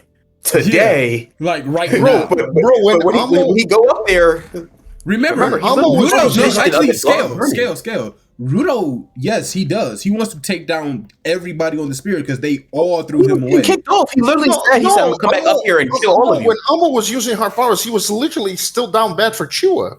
That was her power, though. That's Amo's literal power. Yeah, but it wouldn't have worked if he still didn't love Chua. Yes, but no, that's not true. That's his first love. Wait, pause. No, because even Rudo was questioning it. He was like, Why am I feeling this way? Why do I want to protect you? And I want to still protect you. But it's because knowing Rudo, that's his first love. He probably still do like her like a little bit. But let me put it like this: when he got kicked off the building, off into the pit, his last words were, "I'm going to climb back up here and kill every last one of you." Let me see. Okay, but do you think that? Okay, here's the thing. If Zodo and Rudo had met before he joined the Cleaners, yes, I think Rudo would be. I think he would be much more inclined to listen. But because he has already joined the Cleaners, and because he already has beef with someone within the Raiders, which is Jabber, he literally says, "You don't see or listen to anything. You're just worthless bags of flesh. You're all better off dead." And then he sees the guy that killed Rexo. Yeah, he sees the guy's mask and he's like, okay, him. And then he's like, it's you. And then he gets dropped. So he's already mad at everyone there because everyone, clean side and dirty side, are saying, "Oh, you're trash. You killed him." They're not listening to him. They're not seeing, like, this is not my fault. I was just there. Y'all believe in these rumors. Y'all not even letting me defend myself. I can't even have a trial. All of y'all are at fault. So when he goes to see Amo, and Amo is basically implanting herself in the place of Chiwa, and he's saying, why are you making me feel this way? And I still hate you, is more of a, I know that this is wrong, but because it feels so good, I can't give it up. And then he's forced out of it again anyway, which is why he beats Amo the way that he does. I agree, and I also think that when Amo told them her story, I think it is implied that the angel, so to speak, one of the angels is the dude that killed Recto. So I don't think so. I don't think it's implied that. I think it's this. I think one of them has the same mask. I don't think we saw him, or at least I don't remember seeing him. Then it's in her flashback. You're muted, Jordan. So they had the flashback with the angel, whatever, and then I remember seeing clips, people saying they think the second person with the angel is Jabber, but they have to like prove that. So basically, what I'm waiting for here is I think these are these are all the Raiders. There's no excess Raiders. Right. I think this is the whole group. So you think that there are just 6 Raiders? I think so right now. But what I'm really waiting for to see is now we're going to be fighting all of them.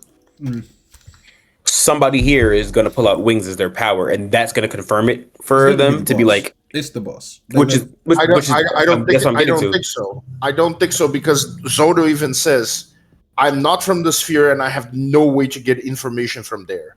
So it can't be him. When he was talking to Rudo, he says that while talking to Rudo. Yeah, he said, and here's the thing: Zodo is clearly evil, but I don't think that he's dishonest. No. Like I think but they literally, his words has been his power this whole time. I wouldn't be surprised if he was.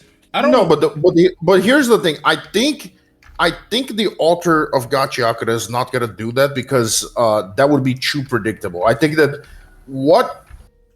best way to do it would be like Rudo sees that it is one of the cleaners that has that power because we know that there's some of the cleaners do look shady. Okay. Like a lot of people say the engine looks shady. I don't think he is. A lot of people say the Tomsy looks shady. A lot of people say the Corvus look shady. I'm not sure, but it's like, yeah, it could be one of the cleaners. I don't see it being one of the Raiders. Pause. Scale. Rudo actively wants to commit genocide. It's in the episode. Okay, so then my bad. When they're talking, they literally said, "Oh, you have the same vision as me." That whole thing. He literally said, "What would happen to the target of your rage?" Actually, because we're on Discord, I'll just do this. I don't know if you can see it or not. But this is Rudo's vision. Yeah, they know. Phone died. Okay. Yeah, like he wants to kill everyone. No, I understand that. It's because I first thought that it was part of Zodo's power. Like, I thought he was literally like manipulating Rudo. Like that's Rudo's I thought that too. Because they literally said that even the other Raiders were talking about something about his words. So I thought his words were his power at one point, but I don't think his eyes are glowing, so he hasn't used the power also, yet. Rudo has a metaphor that he almost he contrasts him with Amo. With Amo, you couldn't talk with her at all whenever she was crazy. With Zodo is kind of like his words are almost like chains. Yeah, they're trapping you. You must do what's within these boundaries. Answer within these boundaries. But so with Zodo, it was more like I don't even think that was his like actual power, but he's just like his aura. He just has a way of words. I was like his aura. He's very manipulative because he's very manipulative. Because like Rudo was trying to change the subject. He was like, "No, you're going to talk. I'm going to talk, and you're going to answer me because that's how a conversation works." I don't think that. And he goes, "I don't like." He said, "I don't like to waste words." Yeah, he said, "I don't like to waste words." So don't. No, he said I think his exact thing was, "You know how I feel about waste. Don't make me waste my words again. Answer my question." Like, I don't think that it's I think his power is gonna have something to do with change, just because of the like little scene that they had. But it has something to do with it has something to do with control for sure, and also we know that he has one of the Watchmen series objects, like the items. I'm thinking it's wings. No, I think that's some kind of backpack. I think it's some kind of shield. I think he can just shape that jacket into whatever. It might be the jacket, yeah. I don't think the jacket is the thing with the symbol on it. That's what I'm saying, because it's on his back and it's the jacket. I'm thinking that's what I'm saying. Wings. I'm thinking like, okay, it opened up. We don't. I don't think he's the information about his like actual personality. I think he's got wings.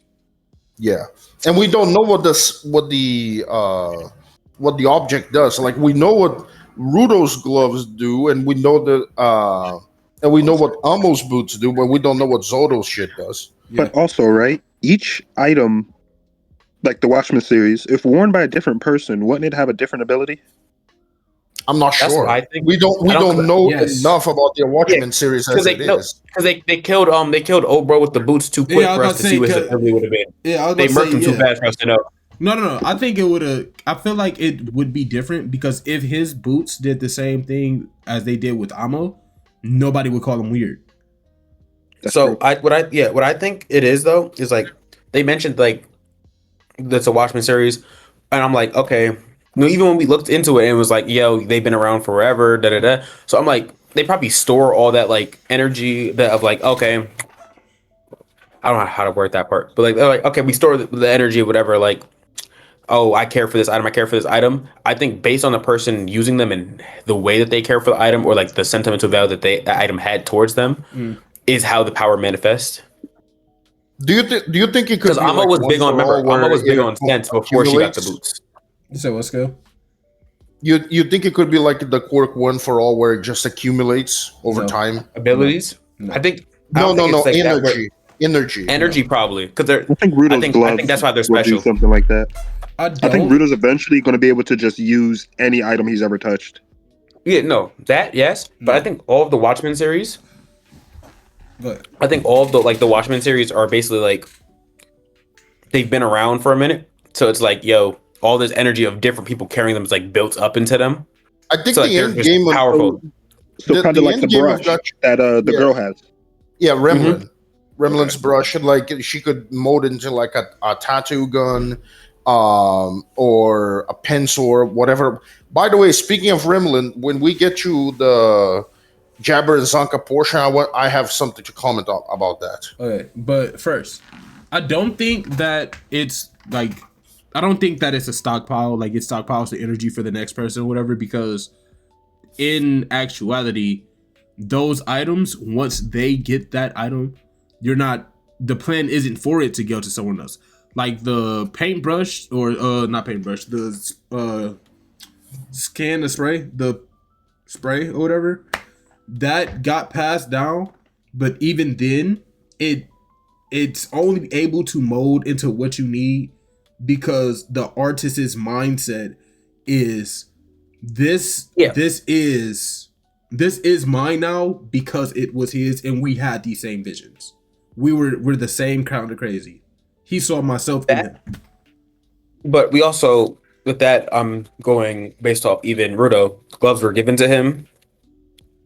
Like, so that's what I'm saying. It's like, I feel like the items have just been around and they've been through, even Amo. They weren't hers. Someone was like, yo, they were good to you. So it's not like she had built a connection with them instantly or she had a connection with them for a long time. It was more of like, she put them in. She's like, they're mine, whatever. Yeah. The ability kind of came with that. So I feel like with the items in that series, it's more of like whoever is in control or in possession of them. It manifests based off of what you have. Yeah, manifests based off what you want or what you need. Because Amo's whole thing is she needs somebody to protect her. She needed somebody to protect her. Love. And love her. The whole her. thing was love. Yeah. So now her boots manifested mind controlled love. And even before I also think she also wanted company. She felt lonely. Yeah. Well, yeah, but still, but I can see a Tano having those them boots. He'd be lonely. But I would if I'm Rudo and he says, "Do you want to work with us to take down the spear?" Absolutely. No. Yeah, I would have said yes, but I need more details first. My only Jabber thing is, Jabber gotta go. I have two conditions. One. Three conditions. Yes, Jabber has to go. But two, you have to leave the cleaners alone. Cause I would not get rid of Jabber. He's one of their best combatants. To me though, but that's he's a freak, and I got bad blood with him. But I'm saying I don't like him. You have to leave the cleaners alone because to the best of Rudo's knowledge, y'all fighting for no reason. We don't even know what y'all want. That's one, and then two. You have to, if I leave them to go with you, you have to get me to that spear. Because they have to die. I'm done playing nice. I'm done talking and talking and talking. If you can get me up there, and you're saying that you can get me up there by a different way than they're gonna do it, and remember, Rudo already told the boss of the cleaners, I'm only here until I get back there. So, and the only reason I say against that is I feel like the longer that Rudo works with the cleaners and all that, the less he's gonna care about the spear for real. No. So look, he's gonna want to go back. Not necessarily, but once he gets his mission done, he's gonna go back to the ground. I don't even think so. But because when I'm saying that, he's gonna be on some.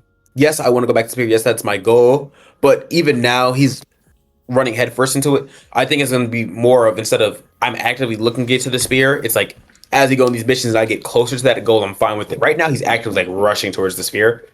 Now he's being offered a way straight there. Hey, they're only helping you while it helps with their missions, so it's a slower process. And Ruto was fine with that. He's given a faster way. He's gonna look into it. My next note is a little funny thing that happened. Right? You can't read. The funny thing that happened to me this episode was when Rayo was like, "Oh, I got trash on all my clothes," and then she saw the roach and it freaked her out. And I'm like, "You live in Dirt World." Nerda even said that. Like, how the fuck is a cleaner bothered by a roach? Yeah, like, what are we doing right now? Hey, he was pretty clean though. It's because I live in the dirt don't mean I'm dirty. Okay. Remember, they live in cleaner HQ. They keep that thing sparkles. But then she said there's someone worse than her. Oh, it was Zonka. And now let's get to Zonka. Zonka won't let nothing touch his jacket. I was saying, let's get to she tried to make fun of him. She's like, yeah, he was screaming when somebody was flinging poop at him. Yes, dude has acid on his face and he's not flinching. No. He literally said as long as he didn't get on his clothes. Bro, he was throwing feces around. Yes, I'm a scream. What are you talking about? No, and Zonka literally said, like, I'd rather have acid on me than shit. He literally said that. Yes, I would too. Acid, you rather shit on you than a cockroach? Not a cockroach. I think I'd take a cockroach over shit being thrown at me. The acid? Yeah, I'll take this cockroach over feces, but I'll take acid over feces. You mean you take feces over acid? I'll take feces over acid. I'm not getting. Yeah, I'm not getting flayed by acid, bro. I am. Do not throw fecal poop at matter me. is not touching me. Do not throw poop at me. No, I have to say, Zonka was performing at the beginning of the fight. He was much better than his first fight with. I was just about to say. So in Jabber's fight, this man tried to throw liquid pocket fit at Zonka. Liquid fit, go. Yeah, like literally liquid fit. Now, then I got in my notes. Yes, Zonka stopped it and made the little earth wall or whatever. Overturning Earth, but he just tried to make through the pocket of acid at him. He just tried to crush the acid and the rock to crush him. Y'all be forgetting acid is a drug. He tried to make Jabber OD. Nah, bro. Different type of acid. Nope. Yeah. He tried to make Jabber. Not to Jabber. It's all the same to Jabber. He tried to make Jabber he put his hand in it. He was like, oh. Jabber literally burned himself. That's fine. To do that. You don't care. Chill, I ain't gonna lie though. Like, you gotta realize Jabber's that's also crazy. Because Jabber should be walking around with vials of random assortments of poisons on his pocket and just No, he has one. Like, the right claw always has a neurotoxin. Yeah, but I'm saying he should walk around with like special ones for the left one. Like, he should have different like a satchel with them on the side, or he probably has it. He's just fucking around. But and then go ahead. Oh, and then he also said the neurotoxin is boring. Like he don't care about that. He don't care about pain, bro. But during this fight, we see that Jabber, and this is like new lore and new power scaling for it. Did you both? He was able to upgrade his vital instrument. Yeah, I didn't know that they would be able to upgrade. I didn't even think about it. Don't know if it's an upgrade. I don't know if it's an upgrade or if it's like Frieza, where no, he literally digivolved. That's basically what he did. Because I was thinking this is the strongest form of it, but it's taxing for like cost. It's a lot to use, so he like did a limited form. So I was like, is it Frieza or is it Super Saiyan? Also, if you noticed, it's very brief, but there's an engraving on the Monk Kira on his vital instrument, and it literally says Jabber. Yeah, it lit up. But it says Jabber. Did you know that? It literally says his name, and I'm like, well, that's interesting. I wasn't expecting this guy to be a Dark Souls boss and have phases. Well, he's named after the Jabberwocky, so Fair Let me enough. see if I can find it here. Also, I don't think his name is Jabber Wonger. I don't think he's one of the best raiders. I think that he's straight up the second best. I think that after Zodo, he's probably the best one. You think Zodo's the best? I think he's top 5. You don't even know nothing about Zodo yet. I mean, he's the leader. So he has to be old. He has to be OD. No, because they even said that the cleaner's leader. They was like, just because he's leader don't mean he's the most powerful. The cleaner said that because they also, I don't think they all fought each other before that too. They was like, also he's just respect. But no, he literally says, "Yo, I hate waste. Go clean it up." And they're actively Jabber's actively terrified of him. Yeah. Do you forget when before Chitone came to pick him up? Like, I rather die than come back empty-handed. And it's like, what kind of monster do you have to be to terrify a crackhead? It says Jabber. What the hell? Wait. Yeah. Yes. I saw this already. Yes. It literally says his name. Yeah, here you go, Yer. It literally, it says it. I thought you was like talking about something else. I was like, if this is what you're talking about, yeah, this is. It wasn't like brief. It was like they made it a point to say it. Yeah, I wasn't sure what it meant before, but it's like, it seems, I had to check and recheck it. Tano actually pointed that out to me. I was like, I didn't notice that the first time. I just saw that there was something there. I didn't see there was literally his name. What you call it? Yeah, ever since the fight where we were first going to the desert and Rudo used the keyboard, I checked the text on everything because he literally engraved. Yeah. What was it? I forgot what he engraved into the monster. Hold on, I'll be back. But he put actual words into the trash beast. There we go. Yeah. Yeah. So ever since then I be killed it. Because it was an energy account. Like he hit the keys for it, and then they are infused with the energy, and they shot themselves into the monster and just branded it as it died. So imagine he hit you with that, and now you got that written across your face, and you're knocked out. You'd be done up. But we can move on to but before that, I just wanted they were fighting. I just wanted to say one thing. Do you guys remember when we were fighting Amo that most people there actually used the one-time heal that Remlin gave them? Yeah, they haven't gotten it back yet. No, I'm saying, do you know who's the only person who didn't use his? Isn't it Zanka? Engine? No, it's Zanka. Zanka's the only one that didn't use it. Him and Tomsy were the only ones that didn't use theirs. So I do think that, based on that, I do think that. Oh, and the what's the real small one with the pacifier? No, Santa? Dear Santa wasn't there. Yes, I'm saying, but that means he probably still has his active because he hasn't been on a mission yet.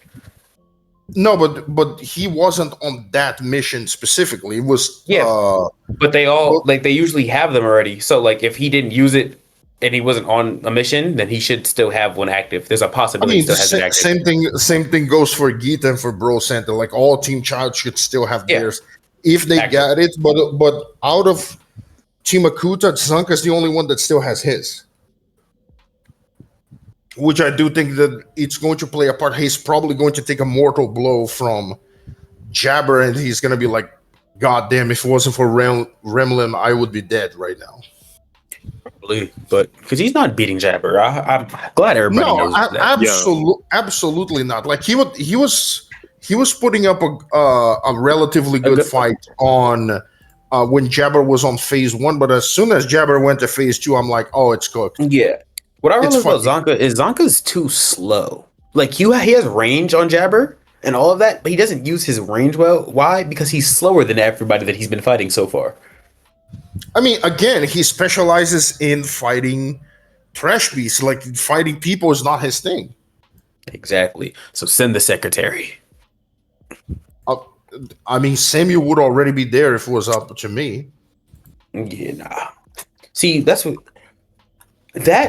I think this fight is going to be more of like, this is what I need to improve on, because he's gonna take that mean blow, either that or I don't know how Jabber did it, but he's gonna be like, Because didn't Jabber go like, "Oh, you don't have a second gear" or something like that? I forgot what he said.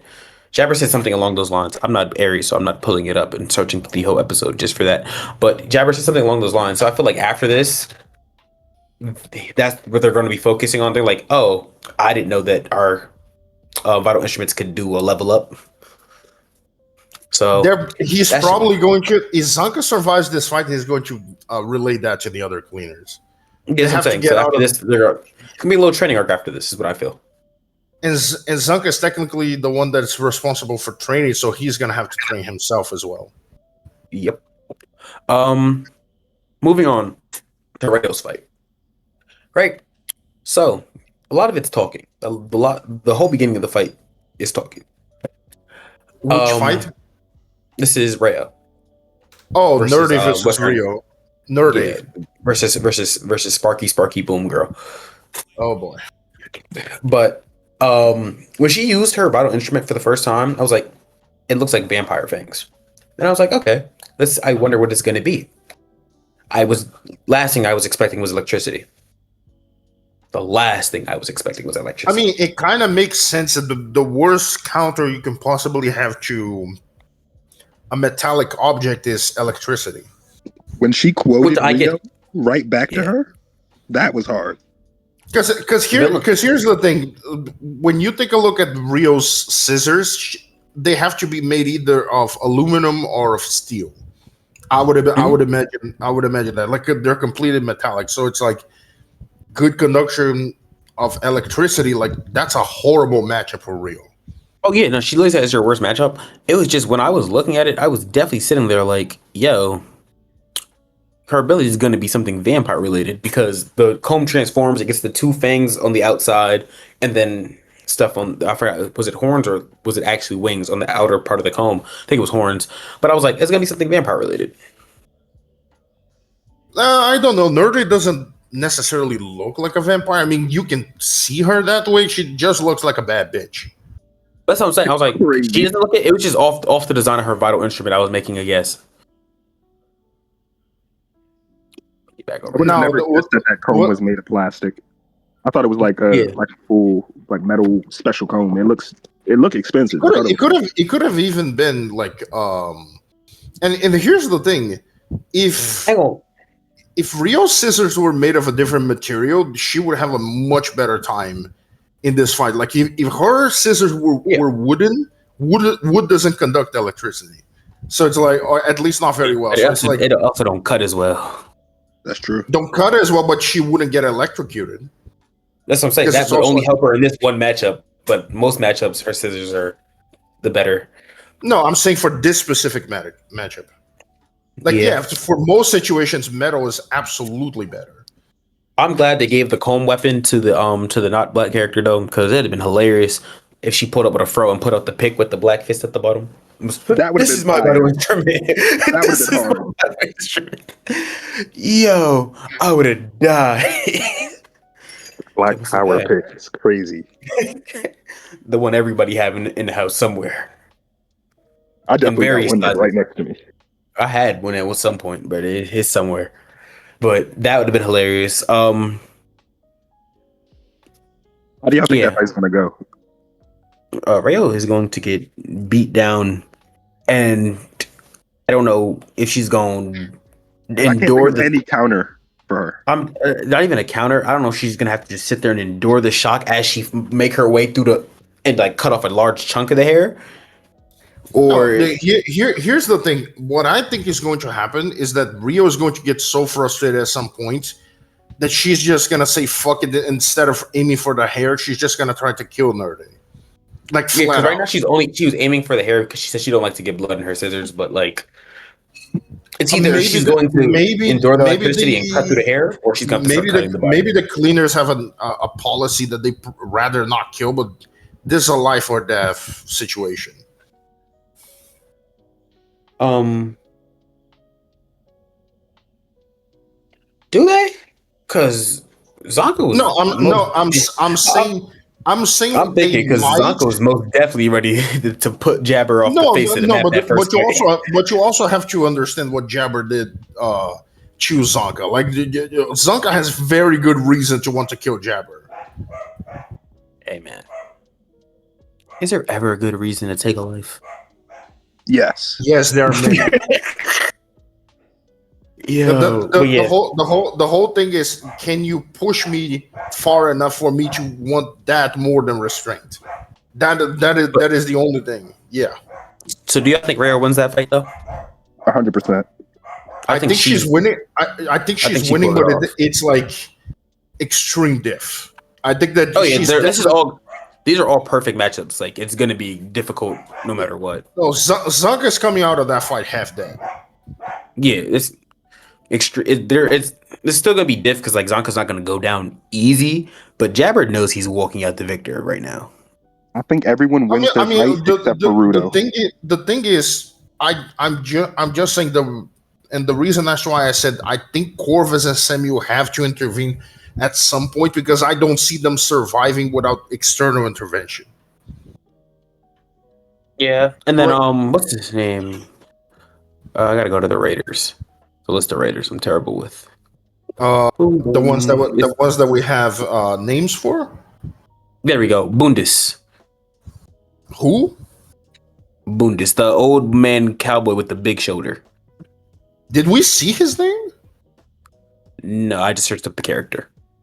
Okay, Bundis. Okay, Bundis, cowboy looking guy. Big cowboy. Yeah, the big cowboy. It's a 2v1. I think he's gonna be a top 3.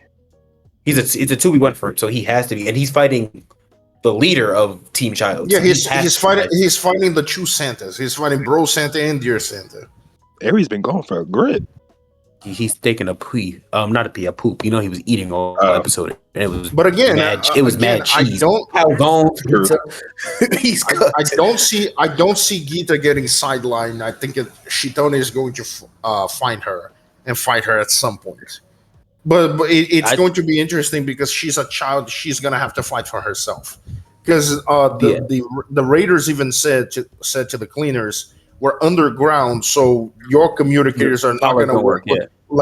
You're not going to be able to call for reinforcements. I think the kids are so tapped in with their Jinky that it won't even matter that they're kids. Like, I think they're going to be a formidable opponent. Where I'm saying, every time you say Jinky, I think of Scooby-Doo, and I'd be like, Velmo's really down there looking. Every time she said, she's looking for her vital instrument. He means vital instrument. Vital instrument, yeah, I know. I read part of the manga. Now, here's the thing. Dear Santa still has a Bro Santa for assistance. Gita's on her own. Like she doesn't have any supervision, but it's like she's probably crazy in her own insane. They're part of the cleaners for a reason. They're not weak. I'm about to say that, and we haven't seen her vital instrument like for real. I think it might just be the onesie at this point. I know. It probably is. Aries out there talking about some. No, literally, because I had the stream put up while I was outside. I literally had to take dogs out. We're listening there talking. Yeah, I dare you. Absolutely not. He in there in the because I had my phone. I literally was watching the you did. Yeah, anyway. I figured you were. But yeah. So it's gonna be Bundes versus those two, and then we have Engine versus Fu, which is the little raccoon looking dude. The little boy is Fu. Yeah, his name is Fu. Okay. But he looked like a raccoon to me. So it's like it's Engine versus Coon. No, he ain't gonna lie, he's a glazer. He said that man Engine is so cool. Like, bro, you have to fight him. Though? Is Engine not? I'm not. Is he?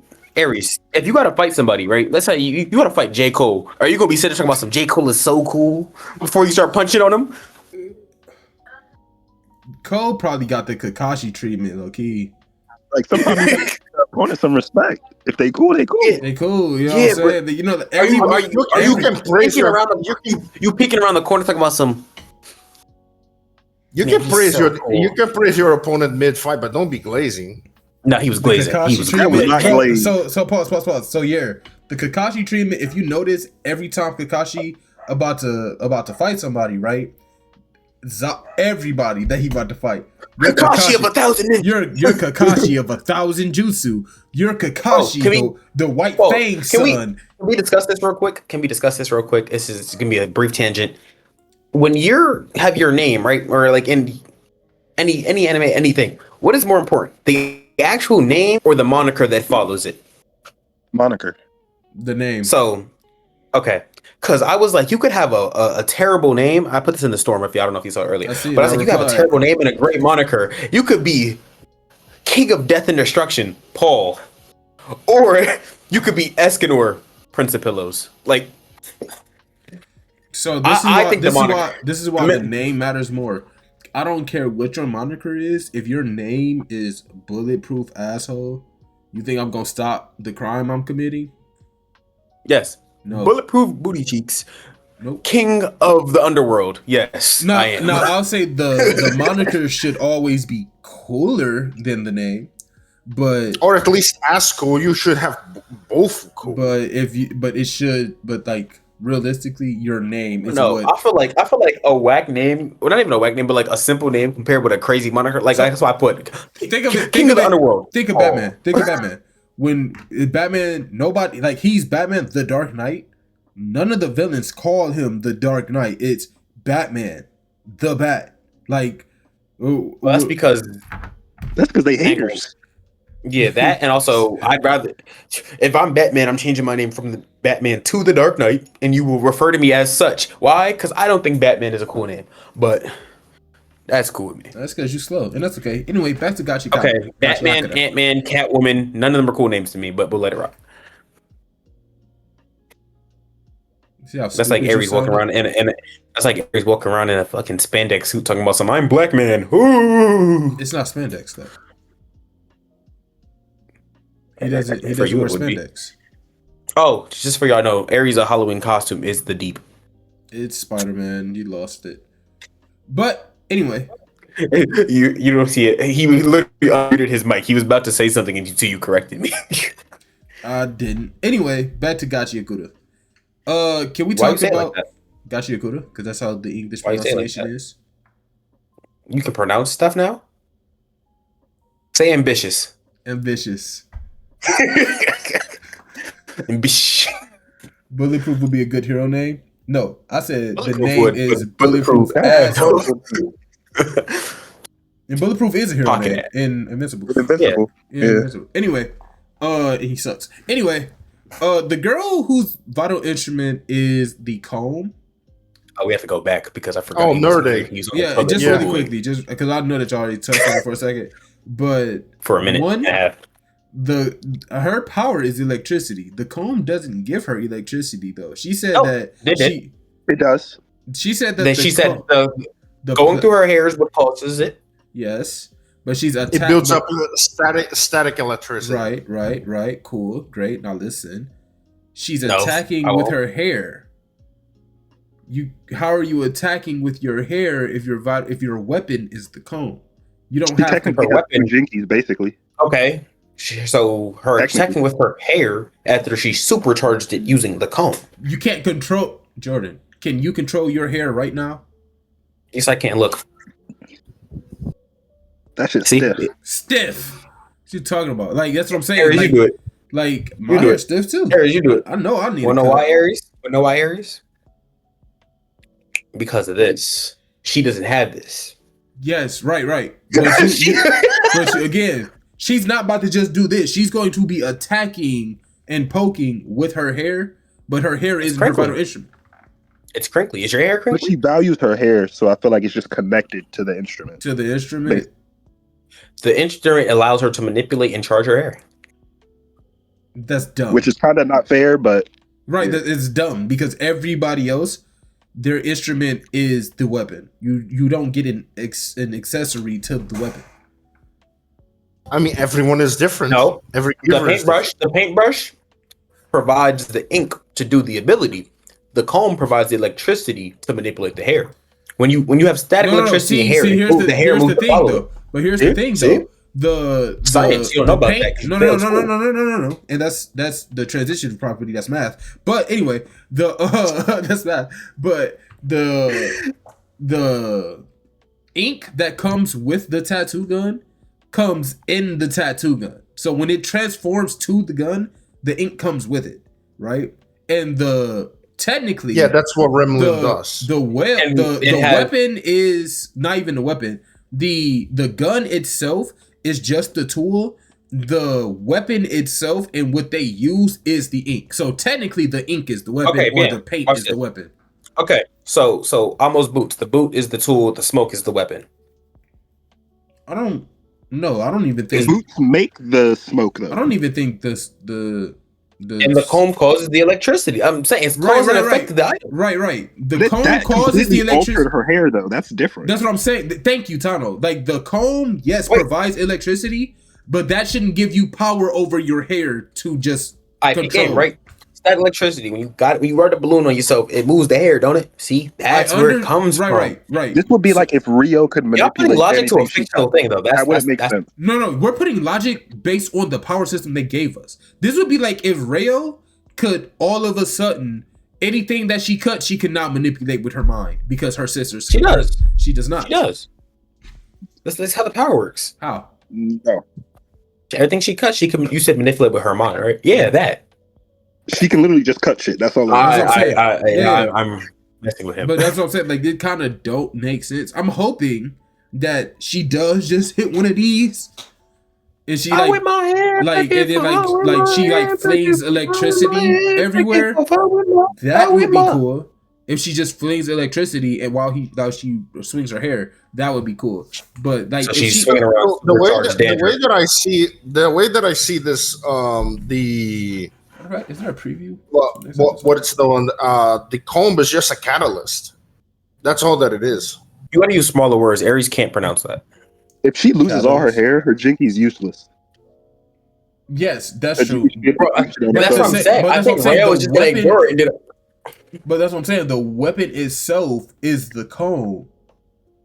But the comb shouldn't give you power over your hair follicles individually. Like, you shouldn't be able to attack like with poison ivy attacking. You shouldn't be able to attack like that with your hair because of the comb. All I'm saying is we don't know how everything functioned because until this episode, we also didn't know that your tool could upgrade. That's fair.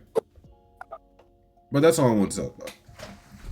We can go to My Hero if y'all done with this. I mean, My Hero, Goat Demia. This is my favorite episode. I already know that this is. I just want to say, before we get this started, Bakugo was in my top 3. He's no longer in my top 3. He's number 1. Bakugo always been my favorite character. So wait, who? Bakugo. Oh, okay. You mean the explosion deity Dynamite? He's top 5. He's number 1. Low-key. Right. After this episode, he's number 1. I'm gonna be real. If he didn't lose his powers, Overhaul would be my number 1. 100%. Overhaul was cool, but Overhaul, I didn't like how he act. Like, if Bakugo loses power, he's still going out swinging. He don't really care. He gonna panic and do all that extra rage stuff. Overhaul lost his powers and started acting like a girl. Bakugo, wait, pause. Why do you think he lost his hands? Why did you? And get that back. Wouldn't have stopped Stain. Bro, Stain would have put the sword in his mouth, bro. Stain personally is my favorite character in Mission. Overhaul needs his hands. If Overhaul was really bad, he would have learned to use his quirk with his feet. If he was really bad, he would have learned to use his quirk with any part of his body. With his nubs. Well, not every person gets a quirk awakening. Endeavor didn't get his until he was not old, but a grown-ass man. He still got it. Everybody gets one. You just got to want it hard enough. He had to lose an arm to get a quirk awakening. Okay, he lost both hands and still didn't get one. You lost your hands, right. That sounds like a skill issue. To one of the strongest people in the series. Overhaul didn't even get a prosthetic arm or anything. Yeah, like he didn't try. So this is right. He was in prison, to be fair. Pause. Watch this, Tano. The power, yes, he was activating it through his hands, but the bone never got broken, by the way. He still had that bone in his pinky toe. Y'all not telling me if he activated that shit through his feet, y'all would say that shit is stupid. I'd say it would be fire, low key. I'm like, hey, he made it work. Deku couldn't use his hands. He said, use the feet. I mean, for fuck's sake, Deku even used Black Whip with his tongue.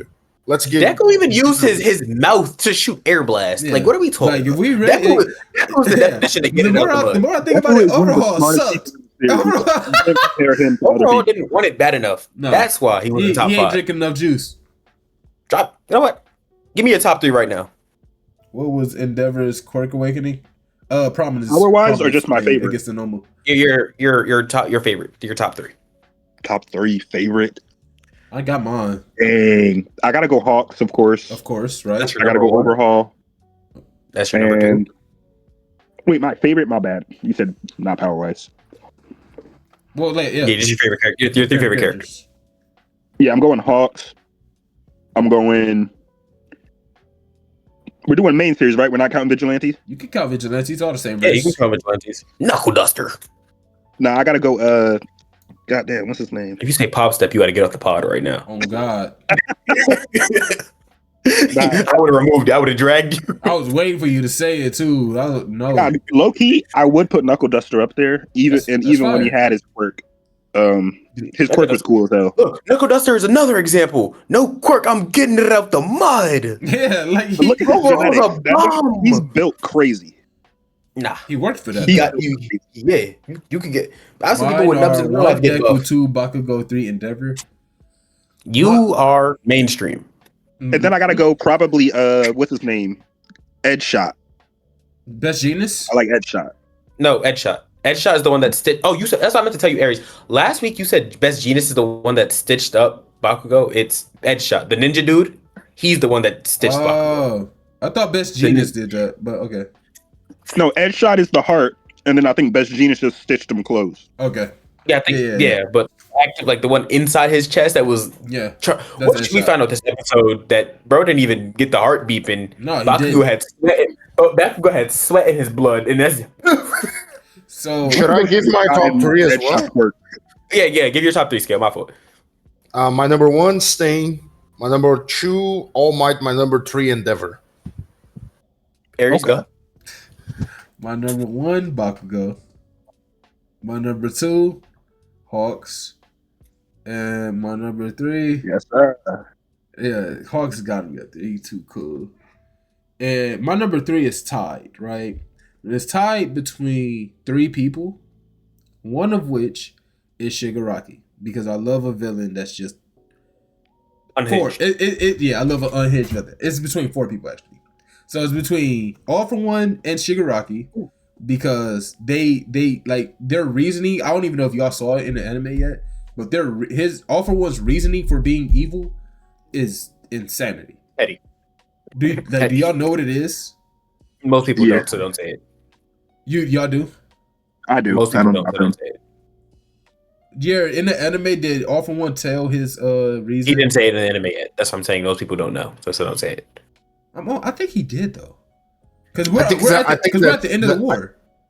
I think that's next episode. Okay. Next episode. So yeah. Because this episode is this anyway. episode is where Bakugo looked like Gojo. Okay, so I'm not gonna say it then, but yeah. So All For One is Shiggy, and then it's tied between Snipe, because he's the only hero with the gun. Hey, Lady Nagant is a hero. Lady Nagant is an honorable mention. She's honorable mention, but Snipe got aimbot. He can't play games. Boy, and the thing I like about Snipe's power is that I might not hit you in the face, but I'm gonna hit you. That's the thing I don't like about it. He can't control where it hits. It don't matter where it hits, because I'm gonna let the whole clip loose. Nagun can't. Oh, Nagun can't. She's just nice. Yeah, she's her quirk is just the hair bullets. The aim is her. That's her. She's set.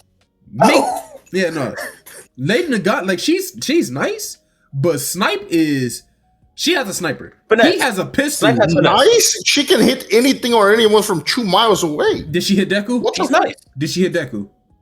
Deku is a. She has plot armor. Did she hit Deku? What the hell? Deku have 8 quirks. Did she hit Deku? Sniper still hit him. Sniper hit him. It don't matter how fast he moving. The bullets would be coming towards Deku. Deku going poof and hit him away, but they was on target. No. The moment Snipe hit the trigger, he's getting hit. But that's what that's the trigger. I don't think he can do it. Wait. Oh, okay. Yeah. All right. Man, someone give Lady Nagant a suit from Kaiju number 8. Oh, she's up. She's upping pole. Every gun is her weapon. Mina is so garbage. Don't even give Nagant. Give Nagant Wait a minute. He not. Wait. Sorry. Wait a minute. Say that again. Don't start with him. No, don't start with him. Wait, can I get my top three? No, you stop. What you say? What you say, Tano? I think Skill said that, bro. What you say, Skill? No, I didn't say anything. What you say? Yeah. You said Mina garbage. You said Mina trash. What you said? It's garbage. Garbage. No. Yeah, somebody said Mina garbage. You said Mina garbage. That wasn't me. That wasn't me. Mina gas. Y'all tweaking. Anyway, get your with two S's. No, with two S's. Yeah. Get your top after three. Jordan's top three. Bakugo is number one. Matter of fact, that is not even. I'm calling him Lord Explosion Murder for the rest of the series. Lord Explosion Murder, number one. Number two is Hawks. Hawks got the style, the finesse. Of course. 3 is where we get a little tricky, cause like I love a good villain, but not really a villain. Villain by circumstance, not by choice. So like Toga could go there. Toga's fire. Or Stain. Twice is an honorable mention as well. Stain is my number one, so I'm not even mad at that. Cause I'm like that, but I think I'm gonna give it to Toga just off how she interacted with the main cast. Like Shigaraki's been unhinged since we met him. Like he's been going unhinged. Toga was like, I'm crazy. You have a chance. You mess up that chance. Then you took my friend. Like Toga had plot actually, and then honorable mention. What's his name? Damn, I just forgot his name. Shout out Toga. Dude that duplicates himself. Twice. Honorable mention of Twice. If Twice was in the story longer, he's cracking top. In the story longer, he made it to this. He made it down to last season. He died last season. Not long enough. Not long enough. I needed. You know what I needed? I needed a good Twice. I needed him to rebel. No, but the fact I like Twice just because he like. I was gonna give him honorable mentions for top 3 because he's in my top 5. He's number 5, but. Bro, he didn't want to be a villain. These are my friends. These are the only people that accepted me when I went crazy. These are my peoples. Also, if we're giving honorable mentions, then Twice is my honorable mention. He's probably my honorable mentions as well. No. What'd you say, Skill? Yo, also, when we get a chance, Atano. Yo. You might as well just explain why you said Mina was garbage, but I'm gonna let you rock. I just don't like Mina, man. All she do is shoot. I want to see her box. I feel like if she ran up and tried to act, no. It's not sexist because I like the other female characters in the show. It's just Mina. Literally, it's only Mina. Why? I just don't like that she doesn't box. She shoots that big ass gun. Anybody could do that. Anybody. Literally, not anyone else can do that. Okay, not everyone else can do that with the same power output. I don't even think they would need that much output to put down some of the characters she's put down. I also don't think anyone else has Mina's aim. Like she's literally shooting. She had a whole support team aiming for her. She doesn't always have that though. Yeah, most of the time shit. We're not even covering kaiju. Why are we talking about this? No, because someone said that. Somebody brought up kaiju. And I said Mina's trash. What if you gave Lady Dagon a suit from Kaiju number 8? And I'm like, and I felt so strongly about it that he had to say that she was garbage. If you give Nagant a suit like that, like she's basically Mina plus Hoshina or like Mina plus Narumi. That's basically what she becomes. How is she plus any of them and she doesn't fight? She can't wait. What do you mean? Nagant cannot box. Nagant doesn't fight. She shoots. Nagant is literally Mina of MHA. She doesn't fight. I'm pretty sure she get active. I'm pretty sure she can fight. She does not fight. She shoots. Okay, even when she was in her assassin days, she was shooting, and Hawks would be the one to go in. Look, she was getting scared when Deku was pressed. She was doing snipers, and then when people take off and people start to running, she get to moving. Chase that. They know that's Lady in a gun. Chase them down, walk them down, shoot them in their toes. Feel me? Okay. They shoot from close range in the show too. So pause, Mina don't get close. So Mina's scary. You know why Mina don't gotta get close? Cause you're not walking away from this shot. Well, guess what? Nagat, They made a kaiju you just might for get her. away. They made a kaiju just for her. I guarantee next season that one shot not taking down the three faces. Who not? Oh, you mean number 14? Yeah. She's packing them. She gonna be like, "Oh, y'all want to get active?" It's getting reflected right back at and her. She gonna reflect it back. She got no defense. We know that. Anyway, back to Bakugo being a goat. Let's get to this episode. Bakugo restarted his own heart with explosions from the sweat that was in his blood. That's gas. Then he goes. The spark was just there. Then he goes into like speed blitzing the Demon Lord all for one. And when I say speed blitzing, I mean packing.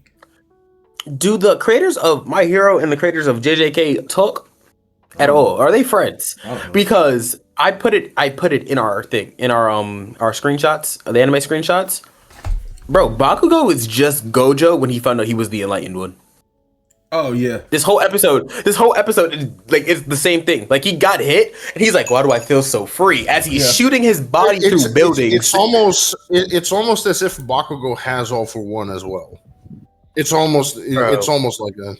I don't know if y'all, because I know some of y'all on your phones, if y'all can actually go to the screenshot one, there's a little scene where they're both floating in lights. It's just same pose and everything. They're both just floating in lights. Heaven and throughout Heaven and Earth, I alone in the honor one. Yes, I remember that shit. Are the MHA movies canon? Huh? Yeah, apparently they are. Wait, what you said? So when he shared One for All with Bakugo, that was real? No, that's not canon. No, not all of them are canon, no. Not all of them, but I know apparently a lot of them are. The ones that are canon is the one where the island one. The island one and the one where he meets the girl that's in this episode. Clarissa. Melissa. Yeah, the one who made All Might suit. Yeah, them only two that are canon. Or Melissa. But ain't gonna lie, visually, this episode was stunning. We didn't give it our rating. I'm saying it's a 10. I have it written down as a 10. 9. This did everything I needed. It's 10. 9. 9. It's 10 plus. I'm giving it a 10. Elite. It's a 10. Only because the callback. I'm sorry, but like, there's no way that it looks this similar to what Gojo was high of being the enlightened one. Yeah. If you ask me, it actually looks better. No, but I'm saying like and probably animation or like art quality wise. Yeah, but it looks as better. far as like to the scene just like matching up as perfectly as they did was beautiful. Also, speaking of Jujutsu Kaisen references, they did the 120% meme as well. The two villains and the two heroes posing just like Todo, Mahito, and Yuji were doing. Oh yeah, that I do. So also, one more callback. Gojo goes, "I in Heaven and Earth, I alone am the enlightened one." Bakugo says, "I'm the final boss, All for One." Like he literally walks up to All for One. I was Aura. I'm not gonna lie. I'm the final boss. I think. Let me see. So that episode, this whole also, episode I really liked the toss that Deku did to throw Bakugo into All for One. That like the two almost seemed as though they could read each other's minds. That, and then we realized the ember that was in Deku's head is the same one that they said that All for One said Bakugo reminded him of. Deku made an elite pass. Absolutely. Kudo.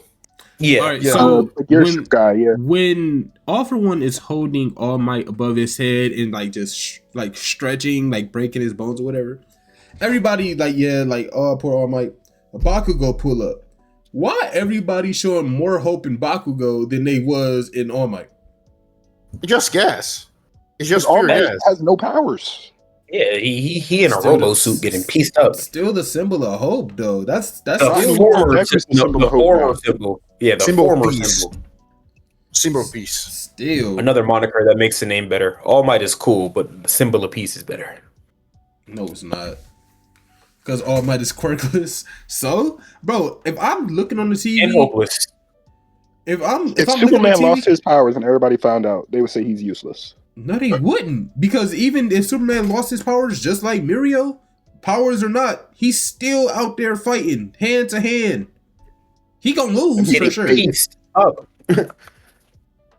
No, he was the symbol of hope. That's what I'm saying. Like, but now he's the getting former packed. symbol. Everybody over here looking like Endeavor's not a symbol of hope. He's a symbol of attack. But no, he's the symbol of strength. Yeah, symbol of strength. The symbol of death and fire and a blaze, a volcano. Anyway, oh my god, no quirk, no huzz. They believe in Bakugo instead. Fair enough. Okay. And then my notes I got so fast he couldn't even fully control the shit. That was crazy. Bakugo is low key masochist. First of all, he flash stepped. Did y'all not see that? Yes, I've seen it because he's goated. He was on there, and he said for a second he moved so fast that even we couldn't comprehend. Yes, Ed shot. He was Toji for a few seconds. Bro, first of all, do you know how fast you got to be to surprise All for One? No, to get do you know how fast you have to be to vanish? Well, and catch up. Remember, All for One was also booming down towards the scene, and he got there. Yeah, the dude literally like he almost teleported. Do y'all prefer Bakugo's quote unquote flash step or Toji's? Bakugo's is way cooler. I think that they're about the same. I think they're about the same. Toji's was way better. Wait, are you saying Bakugo's is better? Wait, are you saying Todo's or is it Toji? Oh, Toji. Okay. Toji's was better. To check your eyes to make sure you were good. Like, because when Toji did it, there was no flashiness. There was no like extra. It was I'm about to step and now I'm here. But that's like his base. Cool. It's cool seeing Bakugo level up and do that. That was crazy. I think the cool part about Bakugo is the fact that he flashed up with no control. So you see him going through the building. Like, I have the scene where he hit his face, bounced back up. Look at All for One. Yeah, no. Like, and then I think when he made it better. Then he catches up to All for One after that because All for One was like, "Screw it, I'll deal with him later. I need to get to Shigaraki." And then he catches up to him again and then smacks him with an explosion. Peak. Yeah, and then how do you? No, Bakugo was cooking. He smacked him into a flashback. Huh? Bakugo caught up using one quirk, while All for One was using multiple to be that fast. Yeah, like no, I don't think All for One was using multiple. No, he has multiple. Yeah, he has more than Deku, way more. Yeah, but I don't think he was using more than one to. I think he was using one to fly and one to propel. Yeah, so it's two quirks. It was only because remember we seen him charge up the little green rings to like propel himself. I think it was just one was flying and one was him propelling forward. I don't think he was using like actually multiple quirks. Still, the fact that Bakugo can do all this with just a single quirk is crazy. And you also gotta remember Bakugo was ragdolling through buildings getting to him. Also, let's not forget the fact that Nagant was shook at the scale of the explosions. Yeah, because like I forgot Nagant was a factor. I forgot Nagant was a factor. And then we see her and she's like, "Hey, we need your help for support." Da da da. She look up, boom. Oh, do y'all really need my help, or can I go home? Bro, yeah. What are those explosions like? What's this magnitude? Bakugo that was Bakugo, man. That was the explosion deity. Dynamite. Bakugo is a masochist, bro. He was like, the pain. He was like, the pain, it feels so good. I need to use that pain. Bro is over here using the pain like a catalyst. It was literally a catalyst for him to be able to repel. It's literally self-immolation. It's Jabber. It's literally no, he's worse. No, he's worse. No, Jabber actually did it to him. Jabber said, yes. Yeah. Matter of fact, he pulled up to, we didn't even say this, he pulled up to the fight with Zonka, and he said, I can't wait for you to beat me down. That's Jabber's first sentence to Zonka. No, but Jabber's not having bombs explode inside of his body. Jabber also doesn't have the power of explosion. So if Jabber could, he would. If he could, he would. If he could, that's like saying Bakugo is not sticking his arm in acid. And if he could, he wouldn't. He wouldn't. No, Jabber's worse than Bakugo. Jabber's worse than Bakugo. Okay, Jabber's Ahsoka in a sense. You said, yo, Jabber, but yeah. I'm telling you, when you get to that enlightened state, bro, even Gojo was leaking out every orifice in his body, and he was, I alone am the enlightened one. You mean the honored one?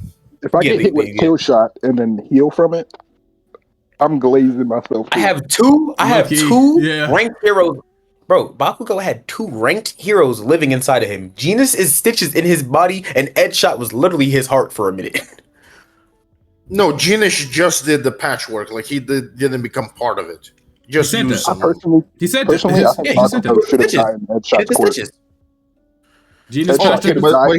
But he didn't use part of his body. Edgeshot literally used part of his body. That's what George just said. He said Genius patched him up, and Edshot was the heart for him. And then All Might used what remained of Hercules to split his right arm. Hercules is first of all, that didn't do nothing. He gave it to him and it was still falling apart. That's like Tony giving me the Iron Man hand, and I go to shoot a pulsar beam and it does a flashlight. No, I think it just was to keep. No, it stabilized his arm because I'm pretty sure that arm is probably broken. Yeah, I think he just did it. No, they literally said it's a splint. It's a splint, but. Yeah, I was like, he probably just did it to him just so it doesn't help. Also, did you see how that armor was splinting when it was for All Might, bro? Like it went from this big. It said, "I need you to split my leg." Like it compressed basically down to the bone. I wouldn't put that on my body. Well, okay. So the thing is, you got to remember, you're building this suit so that way, if something breaks, I don't feel it, and I can still move it. It's like downgraded. It's like the step right before you get to nanotech. You went into that fight expecting that. Yeah, I would too. I don't have any powers. I'm about to go against my arch nemesis, my generational nemesis at that, who has all the powers. He faked every quirk but a healing quirk. Speaking of which, I have a question. Oh no, you better get a backpack with Grandma Kiss Lady in it and tell her to keep smooshing up your back. Low key. Wild. Because why is them the only 2 healing quirks we have seen is Rewind and Kiss? Because buddy, if there's any more healing quirks, All for One got them all in his body. That's right. He was out there purging. Yeah. He was purging the word of healing quirk before he took over. Speaking of All for One versus All Might, do we all think that Sting is dead? Stain is alive. Stain's not packed. Stain's not packed. Stain is dead. Stain's not packed. Stain. Okay. Wanna know why Stain's not dead? I ain't see the body. The one that I seen exploded. The blood spatter. You seen the one, the body that exploded? I ain't seen the body. We know he doesn't have his quirk anymore because All for One took it. Yeah, this is true. Stain will be working at Mickey D's. To make sure, oh, what? Huh? Anyway, I think Eric be talking to himself. I was talking to y'all. Yeah. Okay. Yeah. I was just making sure I was not about to spoil. Not about to spoil anything, because if I'm remembering right, which I am. Okay. Anyway, are you really though? I am. I looked it up. Manga, you know. But I think after My Hero will end it, and we can do a half pod tomorrow-ish, because we already going on 3 hours. Yes, I was about to tell you, I said we're going to cut it after this. Yeah. But my other note for it is, then we get, after Bakugo is bullying All for One, because it was a one-sided beatdown for the longest. Absolutely. There was nothing that you could do at all. But after that, All Might was boxing. Huh? I said All Might was boxing. Was he though? He was. He was boxing. He was. I'm not gonna take that away from him. But I do think that All Might should not have went into that fight alone at all. There are countless heroes in the world. Even the ones that quit when Shigaraki first blew up the first city or whatever, forced them to come back. How? Yes. I'm gonna keep it real with you. If I am All Might and I'm going up against All for One, I'm calling Stain. I'm calling Stain immediately, like to be by my side. Nobody got no Stain contact. Stain basically Batman. You better show if anyone does it, if anyone does, it's All Might. But if anyone does, I'm not calling Stain. I'm calling let's think who is not out on the fields right now. Right. I mean, if I had to pick a character that died and I would not have killed, I would have just called. I would have just. Where's Aizawa? Aizawa? Yeah. He is with MIA. No, he's with Monoma in the coffin in the sky. No. That's where he is. No, they said. What's his name? What's the Kurogiri, Aizawa, and somebody else is missing right now. President Mike. President Mike. Yeah, they're all missing. They're all together. Because they know that Monoma's over there. Okay, so I'm not sure, but it's like I was going to say if All Might had to call someone to fight All for One, it's Aizawa. I'm saying if among the dead. Someone that I would not have killed. Just call Star and Stripe, bro. Being real, yeah. When Star and Stripe fought Shigaraki, All Might should have been there, and she could have just given him like All for One is not All for One or Shigaraki is not surviving like an All Might and Star and Stripe team up. Like no way in hell. If we being honest, Stars and Stripes was the best successor for All for One that we could have had. 100%. If it wasn't for the fact that if you already have a quirk and you get it, you would probably die. Yeah, if she was a her quirk is so strong, she probably would have died quicker. If she was quirkless, she would have been the perfect vessel. Low key, she could have made a rule. Exactly. Yeah, my body will persist. She could literally made a rule, so she could have 3 rules active at a time, right? 1, she always keeps on herself to make herself stronger. And then 2, she uses on her enemies. Which, if she had no, All Might buff himself up. She has 2 rules she can use at a time. She uses one permanently, and then she uses the other. It's true. It's true. But even if one, she could just do the buff body thing by itself. She wouldn't need that. She wouldn't even need that. And even if that was the case, with All for One, you get 8 other quirks. That, but then it also boosts the current quirk that's in it. She was the perfect vessel. 100%. Literally. Not even that perfect vessel, but he should have gave it to her, and then she should have had another one. Any successor after Stars and Stripes is the perfect hero. Literally.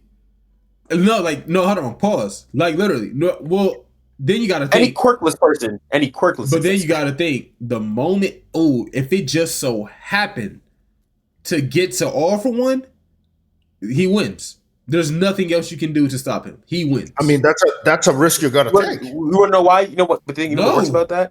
What? You wanna know what? No, you know what? You gotta realize if you have that quirk, there's no way for it to get to him for one reason is before he's still as he's going to steal quirks, your last fading rule, my quirk will destroy itself. Oh well, yeah.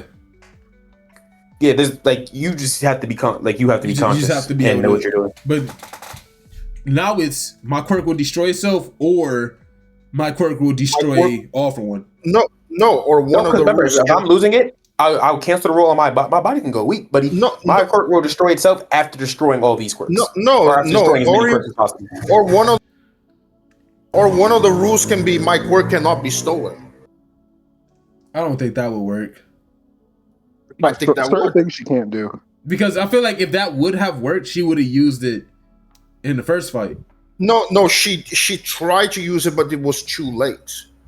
No, I thought in the first fight it was just it's gonna destroy those other quirks as her last one. If it was if it was other quirks. Yeah, it wasn't. She didn't try to say my quirk cannot be stolen. And that didn't work because he's not Shigaraki anymore technically. Yeah. And then she never tried. If she simply said my quirk cannot be stolen, it's done. That's a rule. Yeah, but will actively kill the user. Here, take it. Take it. Or and when she my quirk gives you cancer. and when she chooses a successor, she can just make that a rule. So she still has her original quirk. She just passes on All for One. Well, I feel like because All for One is a stockpile quirk, whoever she chooses as a successor and gives the hair to would also get starred strikes because it would have her as the 7th user. You mean New Order, which whatever. is her quirk. Yeah, whatever it's called. Okay. Yeah. He would have it because she would just be the ninth user.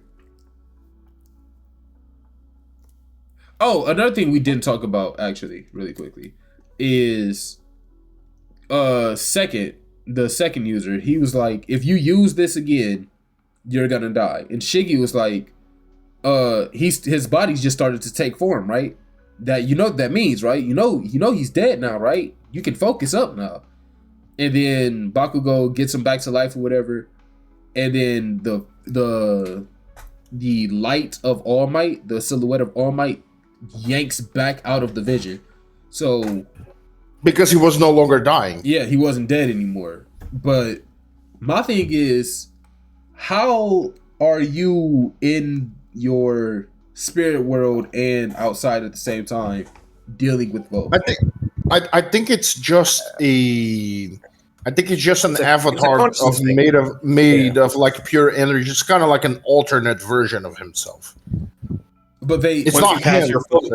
It's your consciousness. So once you pass, you're fully stored within the quirk. Yeah. Yeah, it's like a copy of your consciousness. It's not him. Yeah. So once he fully passed, then it would be in the quirk. Y'all think I'm talking about All Might. I'm not talking about All Might. I'm talking about Deku. Oh, how he be?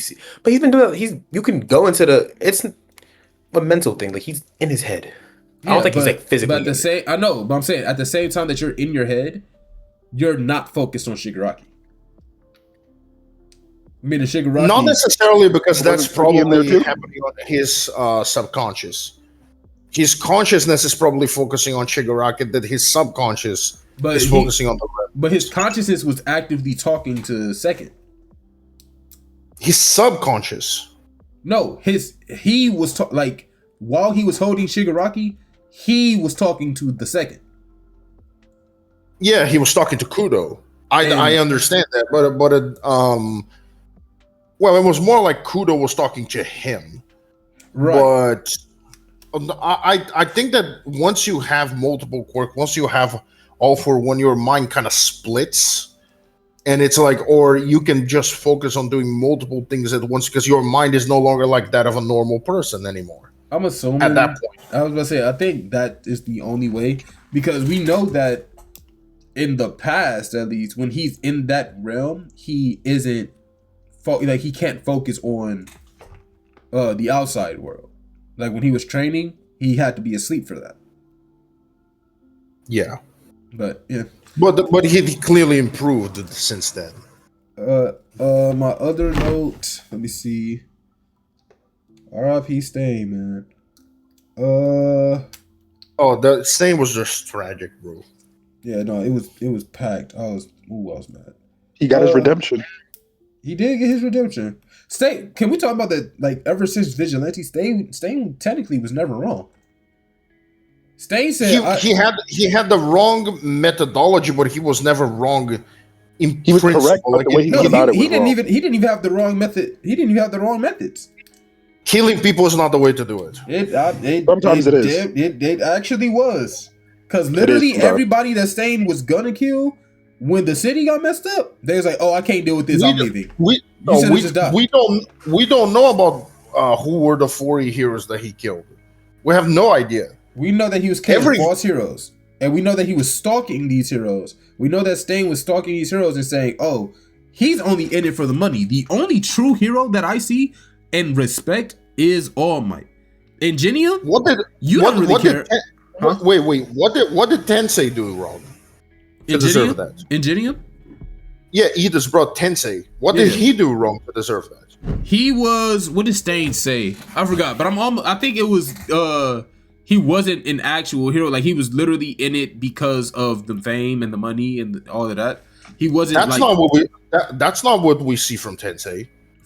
That's not what we see. But you got to remember, when Stain's stalking these people, he's in the shadows lurking. Like he's in there. He's watching you while you don't know, like Batman. Like, yeah, but let's not pretend as though Stain isn't biased. How is he biased? Like he definitely has a twisted sense of justice, and it's like, if you do anything, even if it is minor that he doesn't approve, even if it isn't technically wrong, he will go for your head. And it's like, that's not true. It's impossible. If you're not definitively correct in doing what a hero should be doing, you're not a real hero to him. It's simple as that. It's as simple as that. Like, if you are saving people and then for fame, money. What's Buddy's name from Vigilantes that could fly and was cheating on his wife? Forget his name. I know what you're talking about. Captain Celebrity, Stain would chop his neck off. Obviously, he wasn't doing what he was supposed to do. But I'm saying, because you were only saving people because the cameras was on, because you were signing autographs. No, he would have packed Chris up, and I would have understood that. But it's like, Tensei is a very different case. Like, we don't see that kind of shit from Ida's brother, right? But that's just what we don't see. Hold on. Like Endeavor, before he had his redemption, like Stain would have packed him up. No, he wouldn't for what he did. Yes, he would. No, he wouldn't have. And I'm gonna tell you why. Because he knew that even through Endeavor's like harsh like punishments, he was still the hero. Even if he was with a rivalry with All Might, because it was number 1, number 2, he was still a hero. Endeavor never needed the fame. He never needed the money. Because he already came from a wealthy family. He never needed that stuff. No, but he wasn't a hero at the start, like a true hero, like what Stain is. He became a hero. He wasn't a hero at the very beginning. Endeavor? It says... Yeah, at the very beginning, he was just a shitty parent. He was still 100% a hero. No. If you're a superhero, but you're a shitty parent, but you're still out here saving people, you're still a hero. You're just a shitty parent. What Stain requires of it says, Ingenium, however, was not a false hero in Stain's eyes. He was a hero who has shown his worth by risking his life to apprehend the villain, demonstrating bravery and a sense of responsibility. Stain's attack was a direct response to Ingenium's actions, which Stain found worthy of sparing. Yeah, because he didn't kill Ingenium, right? He paralyzed him. Right? Yes, but why did he attack him in the first place? He attacked him because he saw him as a hero, literally doing all the stuff for fame and money, is what it says. And then once he went to go after him, he realized that he was also someone who's actually doing good, was willing to save himself, to save people, and he had some heroic qualities. Yeah. Instead of killing him, he decided to. I'm not gonna kill you, but he still made a mistake. That is still a mistake. You're taking a hero. You're taking a hero who's doing righteous work out of the streets. No, what are you doing? He still thought he was doing it for the fame and the money, and then he realized even though he's doing it for the fame and the money, he's still willing to risk it for the. We're wrong. Pause. Stain didn't go after Ingenium. Let's start there. Ingenium went after Stain because he's the hero killer. So if anything, Stain was defending himself. He didn't go after it. So you're telling me that Tensei got paralyzed because of Stain was executed self-defense? Yes, absolutely. Because Ingenium, being a hero, went after the hero killer. You go after me, I have no obligation to spare your life. I can kill you. False hero or not, you're after me. Oh, wait. Well, I can kill you. It says, bam, right here. Stain fought Tensei off and then left him alive for publicity. He said Stain implied that Tensei's one crime was being too weak to arrest him. Yeah. Stain was just Stain defended himself and then left him alive for recognition and said his crime was just he was too weak to be a hero. He couldn't even arrest me. Tell Tensei, unless you get stronger, start picking your battles better. Tensei couldn't catch that bus. Like, let's be honest. But Tensei picked a fight with the hero killer and expected not to get past. Tanya needs a Capri Sun to do his job. Like, come on, bro. Hold on, my dog's going crazy. Yeah, I don't care about your dog. Let's wrap this up. W pod. Then he gets up and he's gonna go get his dog. He's gonna take another 3 hours, and we gotta pack this up. I'm talking hellish shit. I know he can hear me. Actually, he left his headphones, so he can't hear me. I'm still talking smack. Lucky it's a dog. If it was a cat, I would have told you throw it outside. Facts. I'm about to head out. W pod. Appreciate y'all having me. No problem. Nice debate. No, nice little combo. Yes, sir. All right, y'all. I'm gonna catch it up. It was great having y'all. Waiting for this dude so I can do my outro. Taking forever. Well, everybody, that's been the D1 Haters podcast. In this episode, I would like to welcome Annabeth from Gen V to the Hating Roundtable of Fame. Make sure you follow us on all the links in the bio. That is, join the Discord, follow the Instagram, the TikTok, Spotify, subscribe on YouTube, comment under this video, comment on Spotify. Do all of that. And with that, I would like to conclude the podcast. And I want to thank you for having our guest. And it's been a great time. The end. All right, I guess I'm ending it. All right, we'll be out of here. Follow, like. Did you all do that? I'm assuming I did that already. All right, but yeah, what did Skill say about Tensei going after? All right. Yeah, we was all quiet after. Okay, but all right, I'm hope that Jordan got the right outro, and we'll catch y'all later. Beep. Bye.